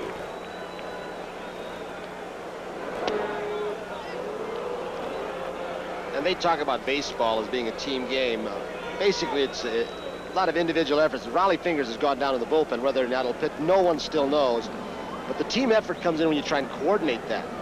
A defensive player plays a hitter. More so he plays his pitcher. More so he plays a situation. The key is the pitcher. If he doesn't execute what you've talked about, like a Tom Seaver or a Palmer or anybody else, it ain't going to work. It's an execution where all things become coordinated. Can't play him to hit away and then throw him a nice slow curveball and give even a guy who can't get around a chance to pull it. It's a team game played by individuals, best exemplified by, do you negotiate as a team or as an individual? What you're saying is that you can have 9 fellas that aren't as good as the other 9, but if they work as a unit, they still can beat you. You go in and try to get a raise and say, but I was part of the team. You find out how big a part you are. And is that what we're seeing here, guys? And I know I'll get Cardinal fans mad for me saying this, but individually, I really believe this Brewer club has more talent. The way Herzog's used this talent, they are something. Second strikeout for Haas as he came inside with a fastball. 1 out, and Lonnie Smith, he's grounded to third and sent a soft liner back to Haas on the mound, 0 for 2.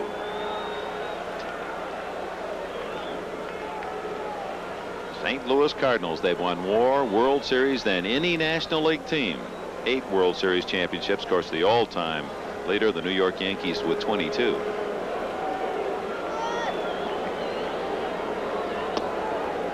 Ball 1. Well, that's a terrific fight that's scheduled after our World Series Game 3. We hope you'll stay around. Green and Fletcher, two body punchers nonstop, both looking for a shot at Marvin Hagler. Hope you'll stay with us. Fair ball by the reach of Molitor. Might even gotten a piece of it. And Smith, with his speed, has a stand-up double. Show you how the Cardinals have made the best of Brewer mistakes. In a few hits, they'd had 4 runs on just 5 hits. That was the 6 right there. Playing shallow may have cost him. That's another thing with speed will do. He has to play a little shallow in case Lonnie might try and drop a bunt. You can see where he started off toward the home plate side of third base. If he'd have had 1 or 2 or 3 more feet of depth to be able to protect, he'd have had it. Lonnie Smith has 3 hits in this series, all for extra bases, 2 doubles and a triple. Dane Orge, line to center, popped to short. Got to watch him off second base too, even with a left-hand hitter up. 4-1 the score. The Cardinals trying to get the run back that the Brewers cashed in the last of the 5th inning. He has the green light if he wants to go off second base. And the middle infielders are split once again. Yount and Gantner are not holding him too close, and Simmons stops the procedure right there. Maybe trying to get Yount a little more aware of him with a left-handed hitter up. Yeah, because they play Orge to hit the left field. Yount has to play back into the hole, away from the bag. That gives him a bigger lead. Of course, the other side of the coin is with a left-handed hitter up, it gives Simmons a clean shot for his throw at third. I always like my pitcher to back off and give him a look, to at least let him know, hey, I know you're there. 1-1. Orge trying to shoot that ball to left field. That's what you see happens after the first pitch. Robin didn't bother. Simmons, I believe, said, be careful. I know this guy. He'll go. Yount moves 3 steps closer to the bag, which leaves a better opening for the hitter. Yount is shaded towards second base, maybe 3 or 4 strides, and will jockey back, and his range is limited to his right because of it. 1 ball, 2 strikes. Smith with a double. There he goes. And it's hit the right center field. A very tough play. It's going to fall. In comes Smith on a double by Orge, and it's 5-1 St. Louis. Harvey's got to get a pitcher in there and try and shut something down here. He went with Vukovic a long time. They have thrown 5 runs on the board off Haas. Yeah, there have been some misplays. He's going to come out and have a little talk. Jim Slayton, veteran right-hander, up through the Milwaukee organization, traded to Detroit for Ben Ogilvie, and then the Brewers able to get Slayton back as a free agent. We're in the top of the 6th inning. Harvey Keene, the leg was amputated below the knee, the right leg, and Harvey was able to, what great spirit and courage kid about it, says he gives his pitchers a lot of time to warm up. By the time I get from the dugout out to the mound, they get 5 or 6 extra throws. New pitcher coming in, breaking the action. St. Louis leads in game 4, 5-1. Some movement on the defensive infield. Yount, even on that pitch, was just moving a little bit, jockeying back and forth. It'll be Gantner sometimes. We saw Molitor having to come in. The speed they have and the way Whitey manages, you've always got to be on your toes, and there's always a little hole to shoot through for a hitter. Switch hitting Ozzie Smith. A walk, and he scored, and a bunt single. But the line that Whitey Herzog uses on Ozzie Smith, he says it's a bonus when he hits 240, 250 because Ozzie Smith saves me 100 runs a year. And everyone says, 100, Whitey? Then you see plays like this today, that double play. How many runs did that save the Cardinals? Luke to the third base side now to play. Tony, talking about how he breaks up the infield, Whitey does with the movement of his players, the key to that is the third base coach, Chuck Hiller, who's very active. He's out of the box constantly, always hollering. There you see him. That'd be one of those things if I was catching. I think I'd agitate him a little bit and get the umpire to move him back, just get him upset. 1-1, and the breaking ball for a strike. Well, Herzog has done a masterful job constructing that team at Kansas City for the turf, the speed, the line drives, the good defense in the outfield. Same kind of ball club. It's almost the mirror of that Kansas City team that he's fashioned in St. Louis. Yount another chance. Did he pull him off? Yes, he did. So Yount charged with the second Milwaukee error of the day, and the inning is still alive for St. Louis. Browning lets the ball go. Thought he had an easier play. The ball sails inside. Ozzie Smith shows his agility not just defensively, but running the bases as he leaps over the tag from Cooper. Ozzie Smith, you can see he's a little bit gimpy. He's not running all out because of that severely bruised thigh muscle. He missed 18 of the last 23 ball games that the Cardinals played. He knew he was safe. Satch Davidson with a good call at first base. So runners at first and third, 2 outs. The Cardinals get an extra out, a 4-out inning, and Herr will endeavor to take advantage. 5-1, and no matter how many home runs you may have hit during the course of the year, you just can't let the other side get too far in front, and 4 is plenty. And St. Louis has a chance to really open up a gap. Joe, you're catching now. Do you think Smith's going? Oh, you can't assume that he's not. I mean, you got to figure he's going. I'd be looking for him. Brewers have now made 6 errors in this. Well, we're only in the 4th game.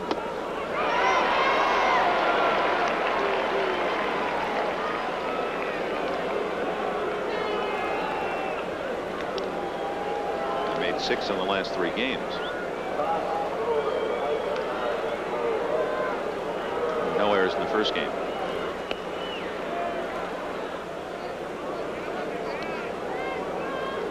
Now Slayton apparently feels Smith is a threat to go. 0-1. Loop to short, and inning's over. So a soft liner to Yount. Couple of doubles by Smith and Ord get the Cardinals their 5th run. And after 5.5, it is 5-1 St. Louis. Coming up, it'll be Robin Yount, Cooper, and Simmons for the Brewers. From the furnaces at Ford, it's Mustang GT, the boss for standing relief pitchers of this time. Roland Fingers with over 300 saves. Bruce Sutter, Fireman of the Year again this year in the National League, over 200. Rich Gossage is probably get a boat or two with those 2 men. Tough to beat. Yount with a line drive stab by LaPointe on a short hop and throws him out. Though LaPointe fielding his position and saving a leadoff hit. That's typical of Harvey's wall bangers, as they have been called. They showed it in game number 1. There they are, what Dick was telling about. Quisenberry, not as much experience as these 2, but creeping up in the stats as he puts more years on. But Yount, I started to say, swing at the first pitch, even 4 runs down. They're a swinging ball club. They don't look for bases on balls. You know, I think I've got the secret to good relief pitching when you look at that picture of those 2 fellas. It's the hair on the face. One with a big beard, the other with a old-fashioned mustache that goes back to the early Oakland days. No wonder you weren't a relief pitcher, Joe. Oh, you had to do that. Oh, my God. Cheap shot. Cheap shot. Bald-headed men of America rise. I didn't say anything about the top of your head. I said your mustache and beard. Cheap shot. Cooper hits it high to right field, and Hendrick waiting for it to come down. Well, are we getting to the point now, and Tom Seaver made the point yesterday, that Whitey Herzog didn't really want to use Suter in that ball game, but he did. And he used Bear. So you get to this point in the ball game. You said, Joe, Whitey said Suter could go 4 hitters. So he's looking for a little bit more, because the Brewers are still only 4 runs down. And we've talked about the wind blowing out and the power, and just like that, they can hit you with a 3-spot or a 4-spot and get back in the game. They've had opportunities and really just have either been taken out by Smith or just not gotten a key base hit. Insert Ozzie Smith. We've talked about him. We'll let you watch him. 2 strikes now on Simmons. Smith playing almost to the edge of the grass and shading into the hole for the switch hitting catcher. And Willie McGee straight away center, and it's an easy inning for Dave LaPointe. 1, 2, 3, and after 6 innings, County Stadium in Milwaukee, Dave LaPointe working on a 5-1 lead, and Moose Haas long gone. We'll be right back after these messages from your local station. Milwaukee, temperature in the low to mid 50s today. Not much traffic on the expressways. They're all packed in at County Stadium, or listening or watching to the radio or telecast of this game. 4, and the St. Louis Cardinals on Milwaukee turf with a chance to open a 3-1 lead in this series. They have a 4-run advantage as Slayton works to Oberkfell. Cardinals, as was the case last night, making their hits count. 7 hits but 5 runs. Last night they had only 6 hits but 6 runs. 2-0. In case you're wondering about a 3-1 lead, it's often a lock. Very few teams have been able to rally from 3 games to 1 down. But the Cardinals, one franchise, knowing well from history that you can't relax, because in 1968 they had the 3-1 lead and they were at Detroit with that lead, and the Tigers came back to win that game 5 and then went back to St. Louis and won 2 and came from behind to take the series from them. Pittsburgh did the same to Baltimore in 1979. But we're getting ahead of ourselves. 3-1 to Oberkfell.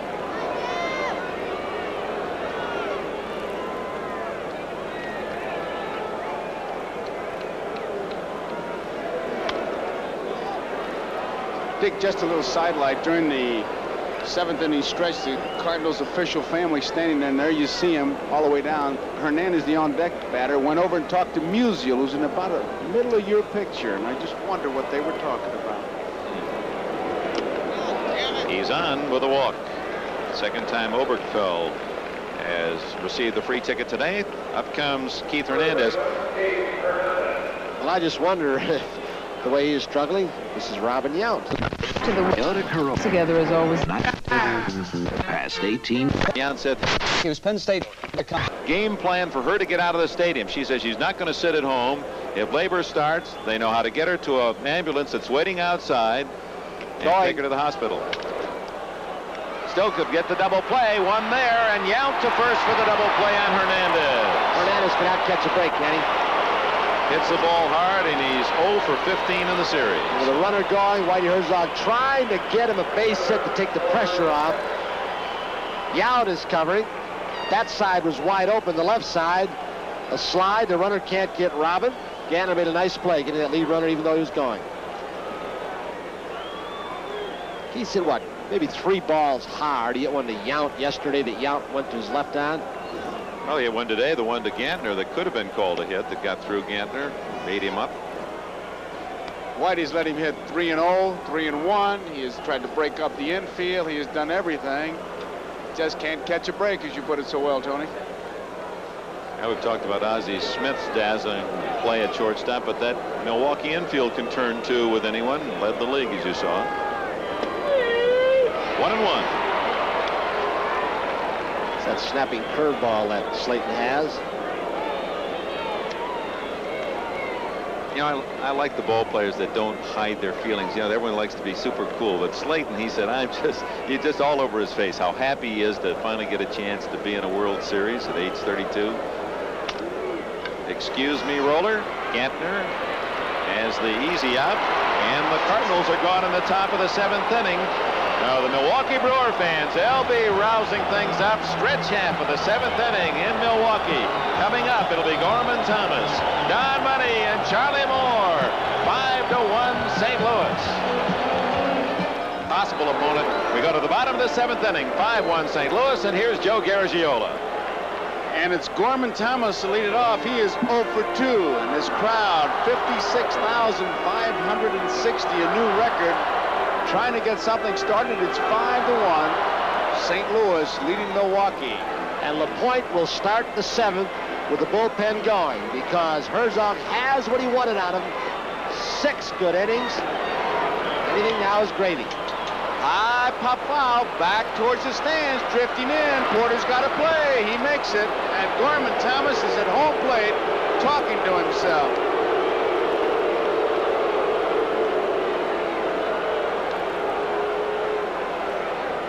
That's twice. The ball appeared to be going into the stands, and the wind blew it back to Porter. So there's 1 out, and here's Ogilvie. You know, the ball players in the World Series share the first 4 games, the receipts, and it has been determined the minimum. Boy, I think back 1946, we look at Doug Bear in the bullpen. We beat the Red Sox, 2 small parks, and we took home the winner's share, 2,900. The winner's share minimum here will be 27,000. There's the strike. The loser's share, minimum $20,000. That's determined by the players' pool. The first 4 games attendance is part of that players' pool. So it could be bigger than that. I've heard one time a winner's share was $35,000 or something. Oh, it'll be bigger. This is the minimum. They figured it all out, how they split the shares. As I recall, Joe, our winner's share in the 58 series, when we came back 3 down against the Braves, something like $5,700. He dropped it. Let's see how they call it. Davison is not indicated. Must be safe. Got to be safe. He put his hands in his pocket. Watch this. It takes a bad hop. Look at how slowly he is to get over. That follow-through falling off to the right. Ogilvie really isn't running very hard. Ogilvie didn't run hard. I don't know if that rib cage is so painful that it bothers him. There's sometimes that rib cage injury like he's got can bother you breathing. It's taped up, bobbles the ball, knocks it around. So possibility for the Brewers once again. Low curveball, ball 1. He didn't Hernandez do his part so well. A very bad hop, makes a good stab, a perfect throw to LaPointe. He was trying to fish for the bag and catch the ball at the same time. Hernandez is playing off the bag. Cardinals have a 4-run lead. You see him. Base runner is Ogilvie. There's 1 out. Don Money hit the ball hard in the 5th inning. A double came around to score the only Milwaukee run. He's out on strikes in the 2nd. So do you sense LaPointe is taking a little more time now? Yes, Indication he's in the 7th. Possibility. Maybe they're trying to slow him down. Maybe just to get the breather. He gets that one over the inside corner, and it's 1 ball and 1 strike.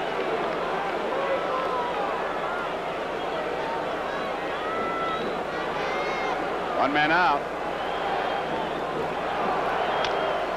Foul ball down the third base line. Harry Warner, the third base coach. Ogilvie heads back to first. He's hurting. 5 runs, 7 hits, 1 error for St. Louis. 1 run, 5 hits, 2 errors for Milwaukee. It'll be Caldwell against Forsch tomorrow here at County Stadium.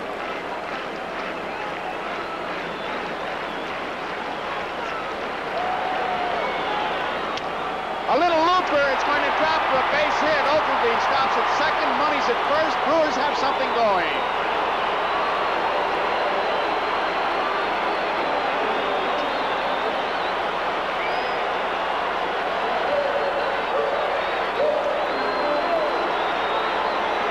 So with 1 man out, it brings up Charlie Moore. Moore singled his last time up.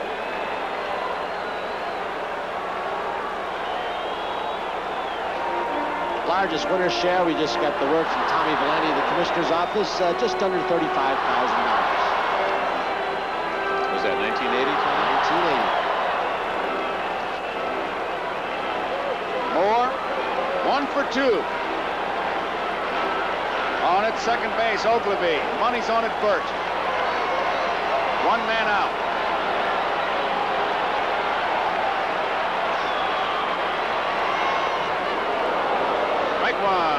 Charlie Moore taking a shot to right field. Try and stay out of the double play.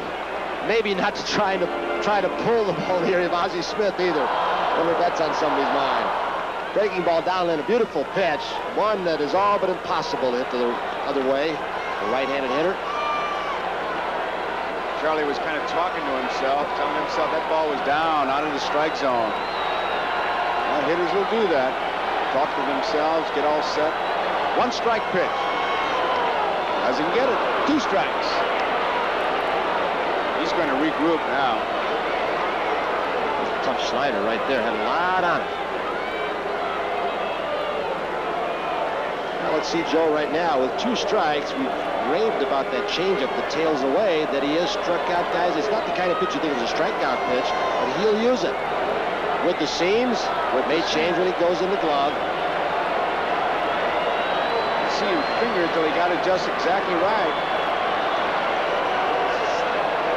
Surgical fingers. It's popped up. They call it an infield fly now. The umpire's waiting to see if the ball could be reasonably handled. But I'll tell you, if there's a baseball that moves in this ballpark, Ozzie Smith can reasonably handle it, whether it's in the field or in a vendor's booth. We've talked about how deeply McGee and Lonnie Smith have played. Another possibility because he goes back so well on balls. He was in short left center field one time in this ball game until called off. 2 outs. Jim Gantner is the batter. Ogilvy at second base. Don Money is on at first base. 5-1 the score, bottom of the 7th.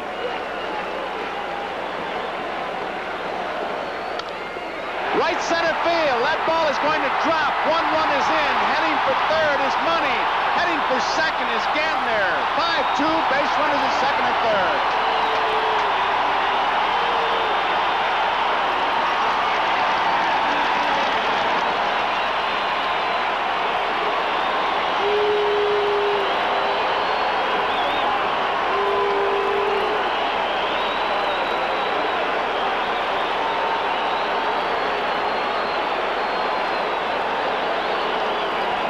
So Whitey Herzog making his way out. It's a 5-2 ball game, and that means a tying run is coming to the plate. And the speed we've talked about offensively for this Cardinal ball club came into play right there because Hendricks shut off the gap. And that saved a run from scoring, Money, and also Gantner from going to third.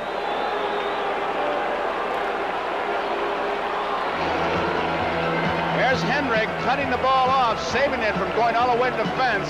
So we've got a break in the action. 5-2, tying run coming to the plate, and we'll be right back after these messages.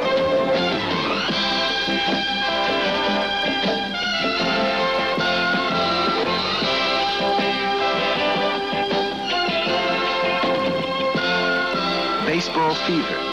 Catch it. It lasts forever. The preceding message was furnished by Major League Baseball. Out is alive.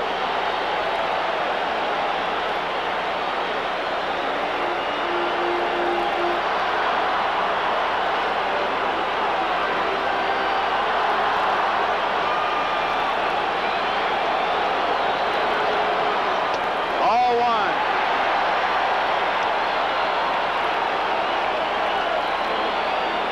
There are 2 outs. 5-2 is the score.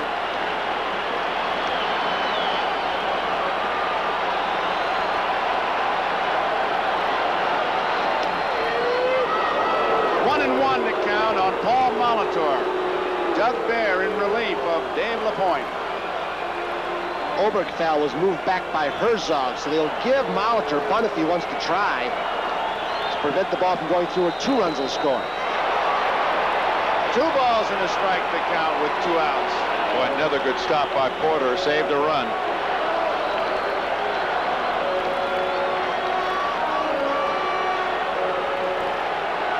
Porter in front of it, really blocking the balls nicely this afternoon.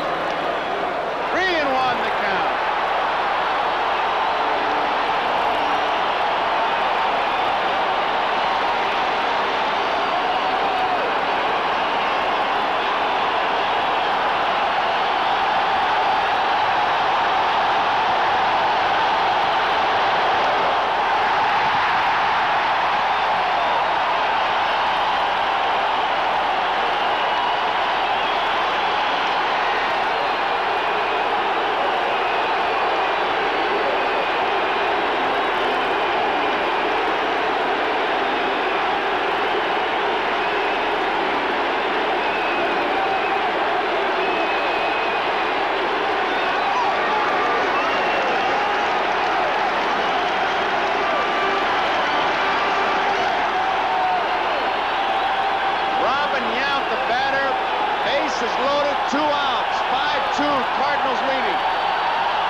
Foul.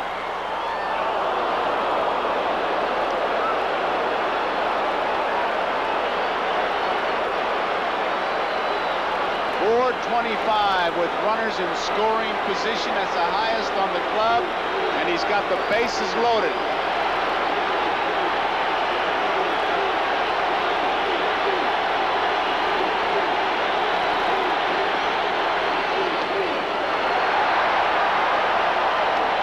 One ball, one strike to count.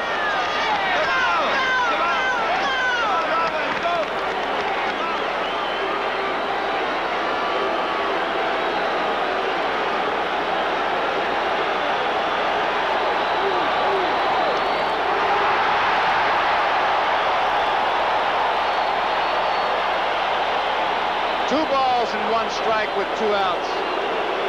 Here comes Hub Kittle. Well, Bear had trouble last night. He came in, worked only 1 man, and walked him. And the first man he's faced in relief today, he walks Molitor, and he's to 2-1. Jim Cott, Jeff Lottie. Suter is not yet up.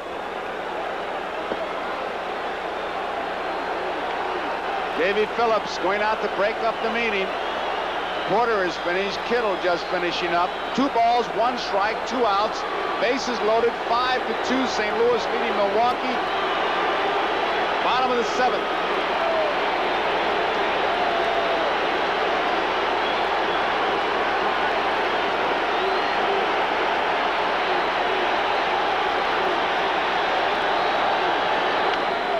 Base hit, right field. 1 run is in. 2 runs are in.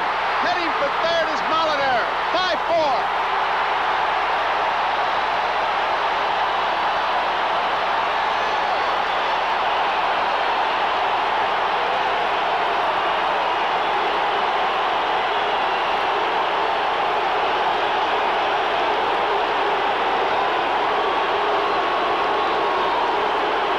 Herzog will go to Cott. 2 balls, 1 strike. Bad pitch. Bear tried to jam him up and in. Check swing. Loops it for a single and 2 RBIs. Robin Young. So it's 5-4. Tying run is on at third. A break in the action. We'll be back after these messages. Welcome to Miller Time. It's all yours and it's all mine. That's Bruce Suter.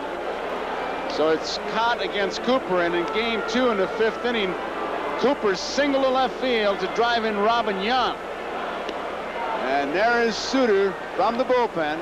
He has not yet thrown a pitch, but he has begun, I think, the mental preparation. He's looking ahead. He also had a baseball where he was loosening up his shoulders. It's in his left hand now. He's rotating the ball over his head, backwards and forward. Mentioned earlier, and these fans will tell you what's happening.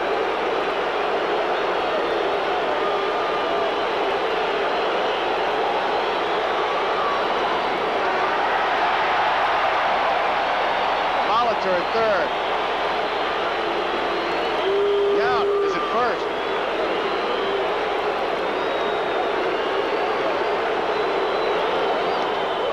Oh, what a surprise that would have been, but it's ball 2.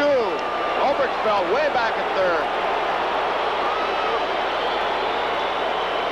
Brewers can do a lot of things. All started with a point air. They would have been out of it.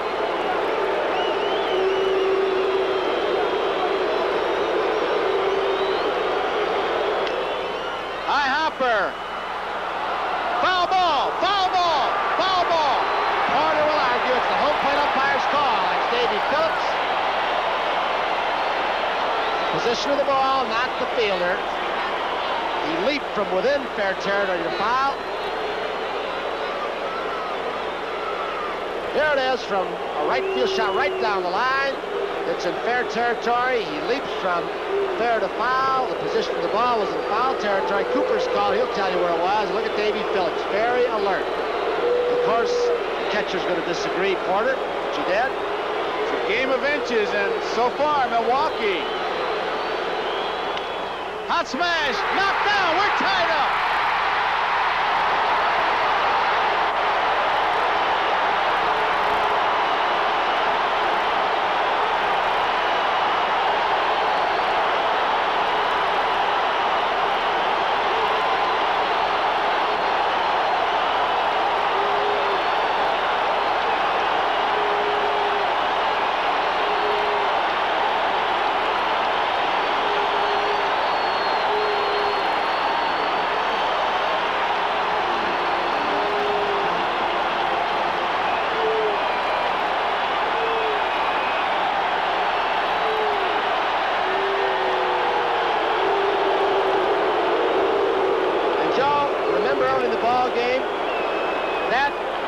Was set up by Cooper, who faked a bunt one of the first times up in this game, which drew Oberkfell in with a tying run down there. Oberkfell even with a bag, and this just gets by.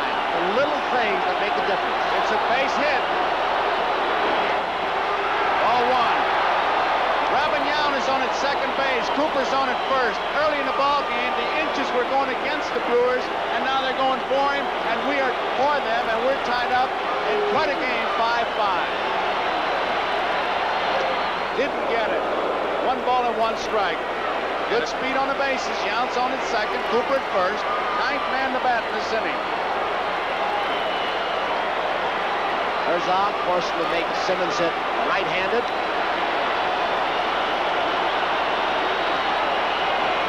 A wild pitch all the way back. Runners advance.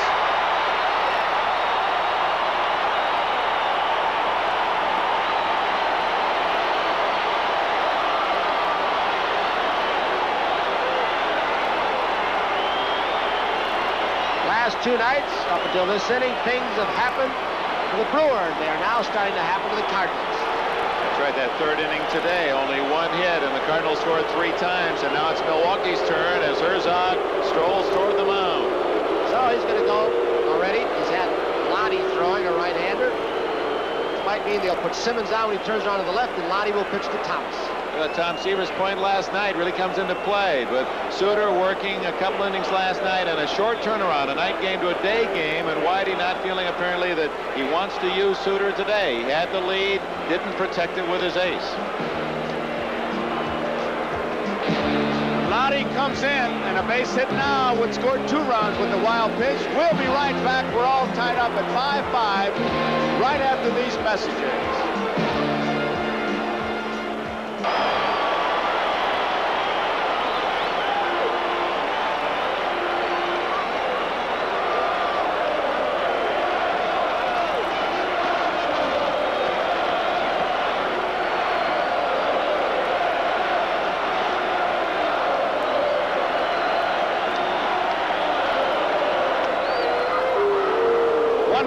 Strike the count. 2 outs. Bases loaded, tied. 5-5. Bottom of the 7th. Lottie against Gorman Thomas. Gorman Thomas, his wife, cheering him on.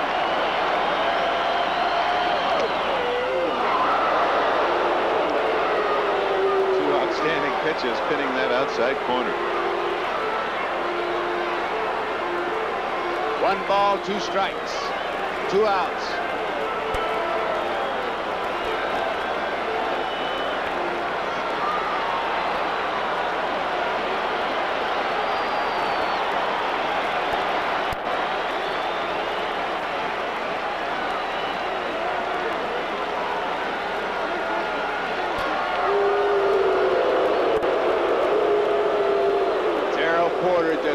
Break the mood. The picture of Lottie told you a lot. That is Debbie, Gorman Thomas's wife. Situation not too unlike game number 2, where in the 8th with the bases loaded, Steve Braun walked the run home.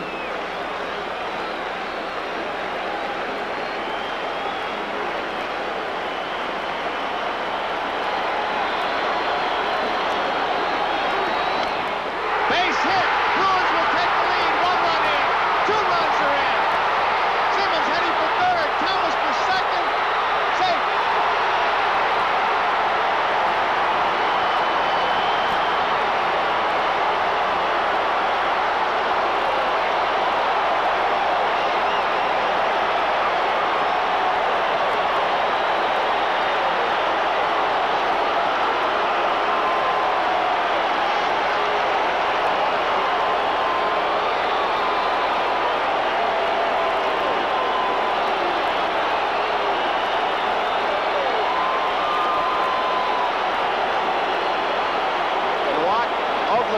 Put him on, load him up 1 more time. Get the money.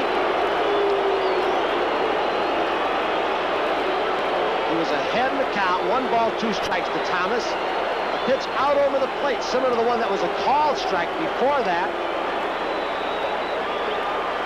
And then when McGee threw to the wrong base 3rd, Thomas kept going to 2nd. So Ogilvie will be intentionally passed.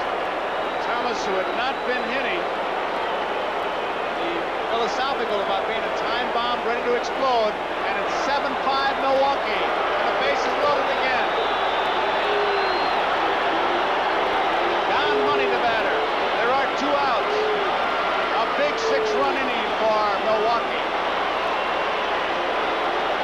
talk about one play. LaPointe dropping the throw from Hernandez.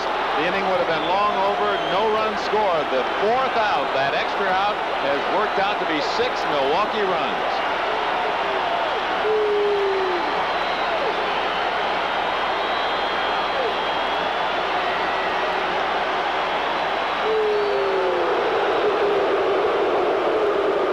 And a walk thrown in there to Molitor. Unlikely wild pitch, advancing 2 runners by Cott. Things the Brewers did yesterday at the start of this ball game.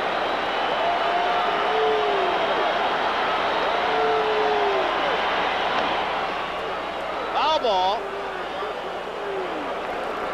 And it's strike 1 on Don Money. These Brewers, early in the game, looked like it was going to be a blowout, but all season long they have battled back. Nothing has been easy for them. Big innings to erase a lot of mistakes, and that's why they have that confidence, the Brewers. And they haven't had the long ball yet. You just have that feeling that sooner or later somebody's going to get 4 on one swing.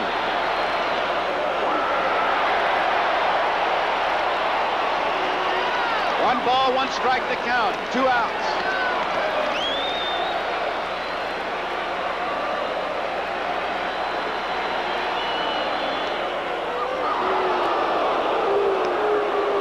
One ball, 2 strikes, 2 outs.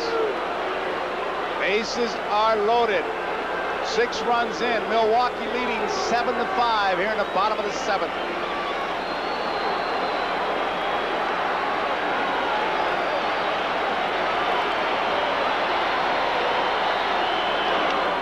Line drive, left field. Lonnie Smith is there. Ends the inning.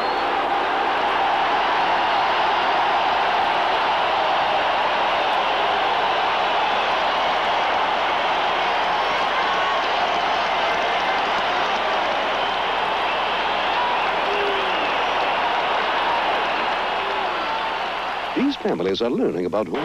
Storm and Garment, you bet it's a bullseye. 1 ball, 2 strikes from Jeff Lottie with the bases loaded. He serves when the left center had just 1 RBI till this point, but he hits them in streaks.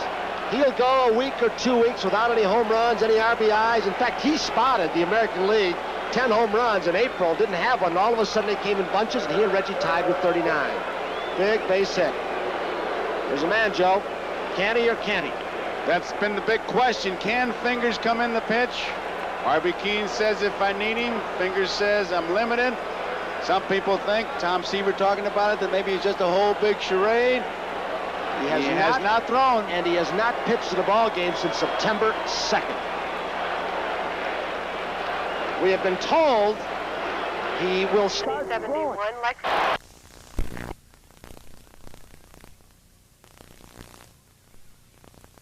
Get up. A tribute to the right-hander. Oh, would they go crazy if he comes into this game? The fans all over this park. 1-2 pitch. Outside, 2-2. What a ball game. We've had everything, including the sacrifice fly by Tommy Herr that scored 2 men. That's the first time in World Series history that's ever happened. 2 men scoring a sacrifice fly. A 6-run bottom of the 7th. 3-2 the count now on Darrell Porter. And Joe, because the bullpens are such an unusual spot out in right center field, most of the fans cannot see Fingers like our viewers did at home, that he is up and throwing. Just that small group who cheered in the bleachers. Slayton walks Porter in the 8th inning, and that brings up Lonnie Smith.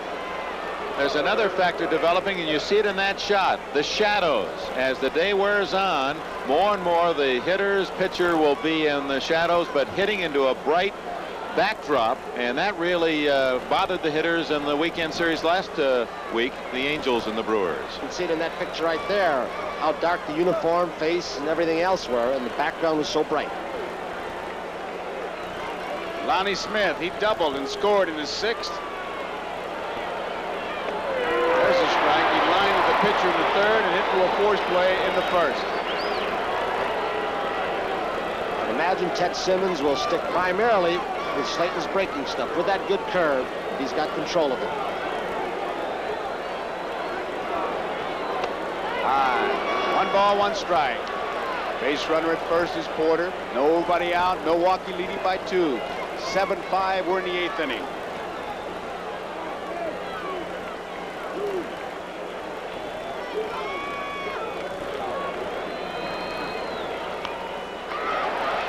Good curveball. Check swing. 1 ball, 2 strikes to count.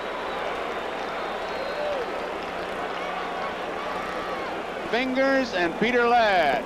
Fingers, of course, he's not even pitching off the mound. I wonder if that's significant.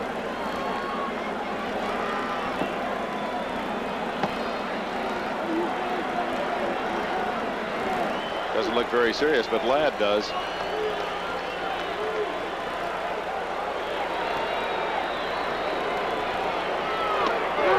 He's out on strikes.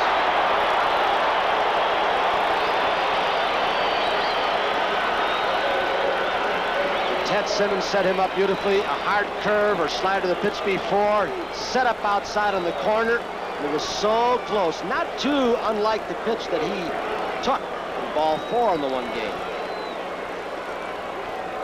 Simmons gives a good low target, moves around, and he's been a tremendous help to these Milwaukee pitchers.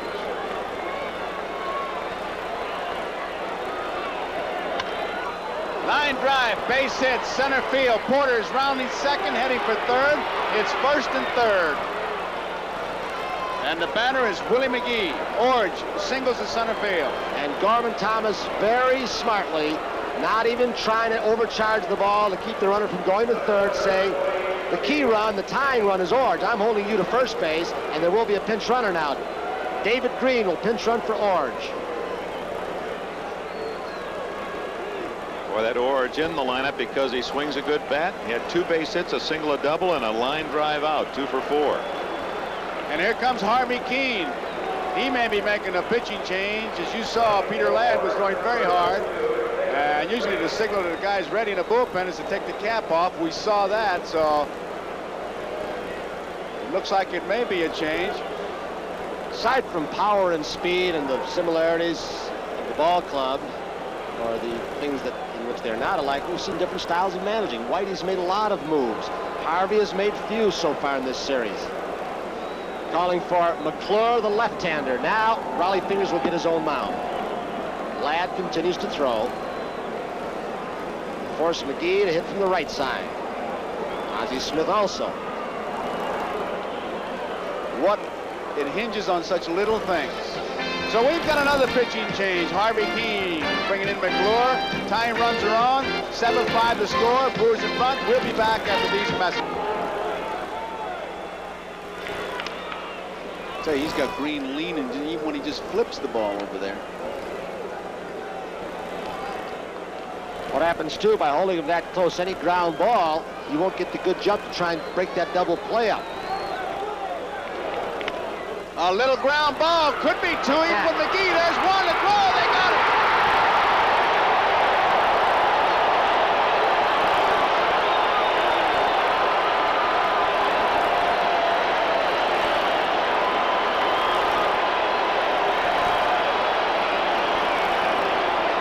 Gantner showed you his acrobats. That little glance right there by McClure. And the follow through, McGee fooled on the low inside slider, but the little glance and the leg kick froze Green on the slow hit ball with his great speed because of the move of McClure. He could not get down and stop the double play. Great play by Gantner. So we go in the bottom of the 8th. 7-5. Milwaukee leading St. Louis. Tom Seaver in the next booth as we are watching quite a ball game here. 7-5. The Milwaukee Brewers leading the St. Louis Cardinals. You can tell a native Wisconsin guy with his shirt sleeves. Starting to cool down now that we're in the shade. There's a strike to Charlie Moore.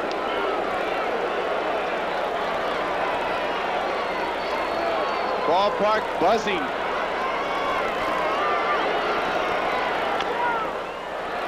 Lottie to Hernandez, and Moore's an easy out.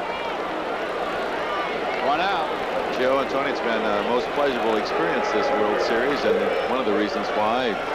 Terrific people down in the truck. Our coordinating producer throughout the course of this 1982 season in baseball, Michael Weissman.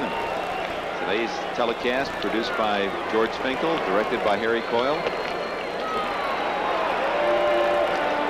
Michael Weissman also co-producing today. Some of the other folks that we'd like to mention: John Gonzalez, Lenny Stucker, Andy Rosenberg, Dave Hoffman, John Libretto, Joe Michaels, Glenn Adamo, Antoinette Macchiaverna on the pregame show.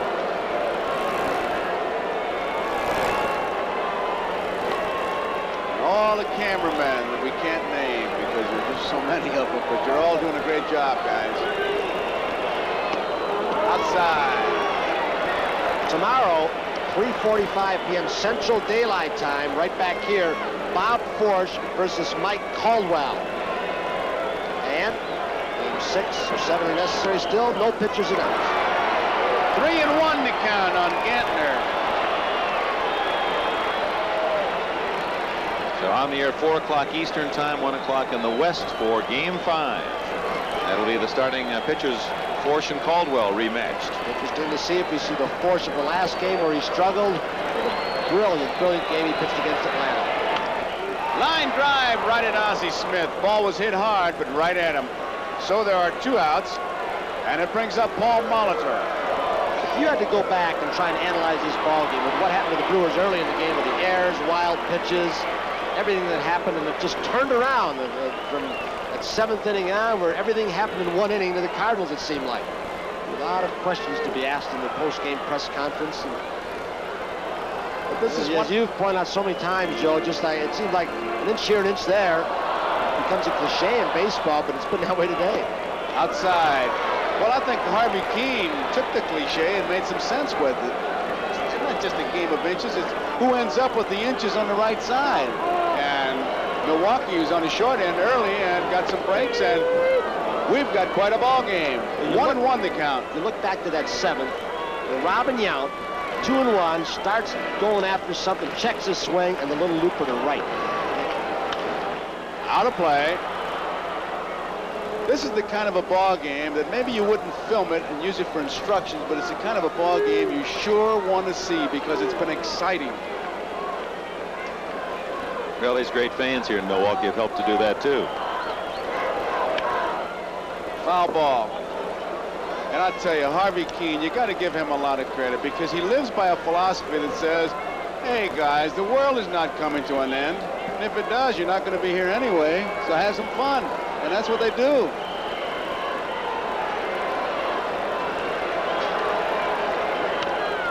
Tap foul. Harvey has really learned to live with his adversity. He said, and he says this, he joked about it, he said, the worst letter I've gotten so far is from some lady who said, I hope woodpecker's getting your wooden leg. He just laughed like he said it's not wooden. He is just a marvelous man, a tremendous high school athlete from West Dallas. Right a couple of blocks from this ballpark. Kicked a 52-yard field goal, still a high school record. 200 average bowler. Drop kicked it. And an random guy holding it. Drop kicked University of Wisconsin basketball team till he signed professionally. High fly ball, left field. Lonnie Smith. Hey, misjudged it. And now we go into the 9th inning at the end of 8. It's Milwaukee 7, St. Louis 5. And due up, it'll be Ozzie Smith, Tommy Herr, and Kent Oberfeld. And I know we go to Atlantic City with Marv Albert and Dr. Bertie Pacheco for the fights. It'll be the same thing. Right here, Ozzie Smith leads it off, and this crowd is ready. 56,560. Are they ever ready? They haven't cheered a World Series win in Milwaukee since 1958. 0-1. 7 runs, 10 hits, 2 errors for Milwaukee. 5-8-1 for St. Louis.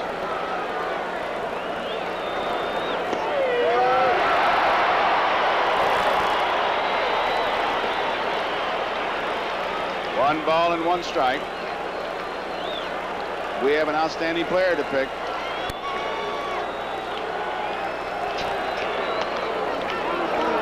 Two balls and a strike.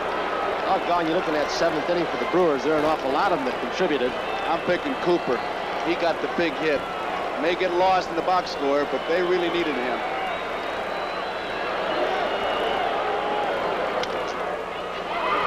Should be the first out. I'm picking Gorman Thomas for that base hit, 1 ball, 2 strikes, drove home 2, left center. Boy, we put you in a spot, Dick. We'll let you think about it a couple more minutes. Don't have that time. Give it to me now. How about another minute? 1 out. Tommy Herr.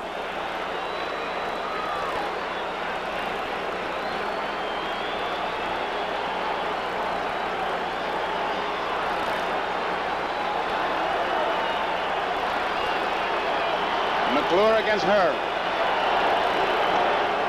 All on. Time's up, Dick. They still couldn't have won it if Thomas hadn't knocked in the base hit. I got to go with him. He actually got the game winner. There's Riley Fingers. If it stands up, this score, Gorman Thomas will get the game-winning RBI. 2 balls, no strikes. That's a tough ball.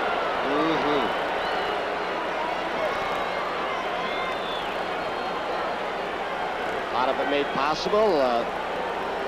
On the point, he pitched very well. Got Whitey the 6th that he wanted out of him. Could have been out of the inning of the 7th. Air.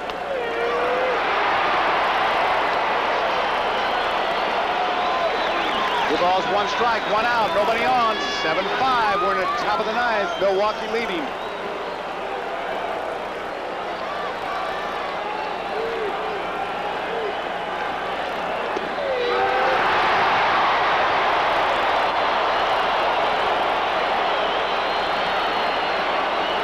Two balls, 2 strikes.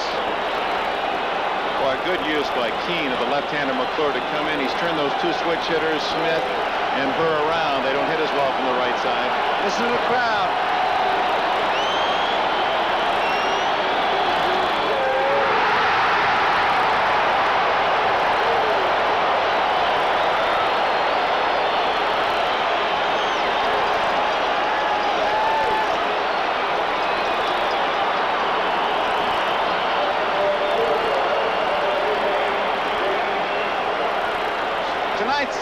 Today's NBC Miller High Life Outstanding Player of the Game is that man standing right there, Gorman Thomas, as Gene Tennis comes on as a pinch hitter. Miller High Life happy to present a check for $1,000 in the name of Thomas at the Special Olympics. Tennis, a pinch hitter for Obergefell. Crowd will tell you it's 7-5. Milwaukee leading. Ball 1. Nobody on, 2 men out. Now, things can turn around in the World Series because McClure came in game number 2. He walked Hernandez leading off the 8th. That set up the run that really won that ball game 5-4. He's got a chance to redeem himself.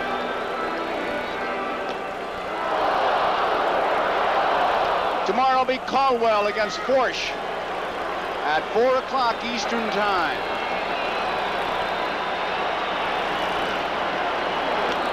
Foul ball out of play.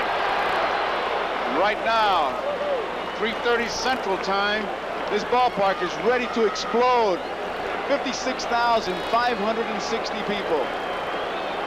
With 2 outs, nobody on, 1 ball, 1 strike to count. Tennis the batter.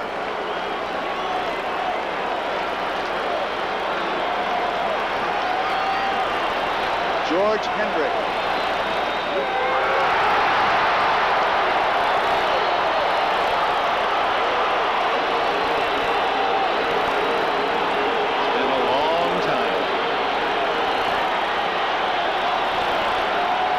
Ball, 2 strikes.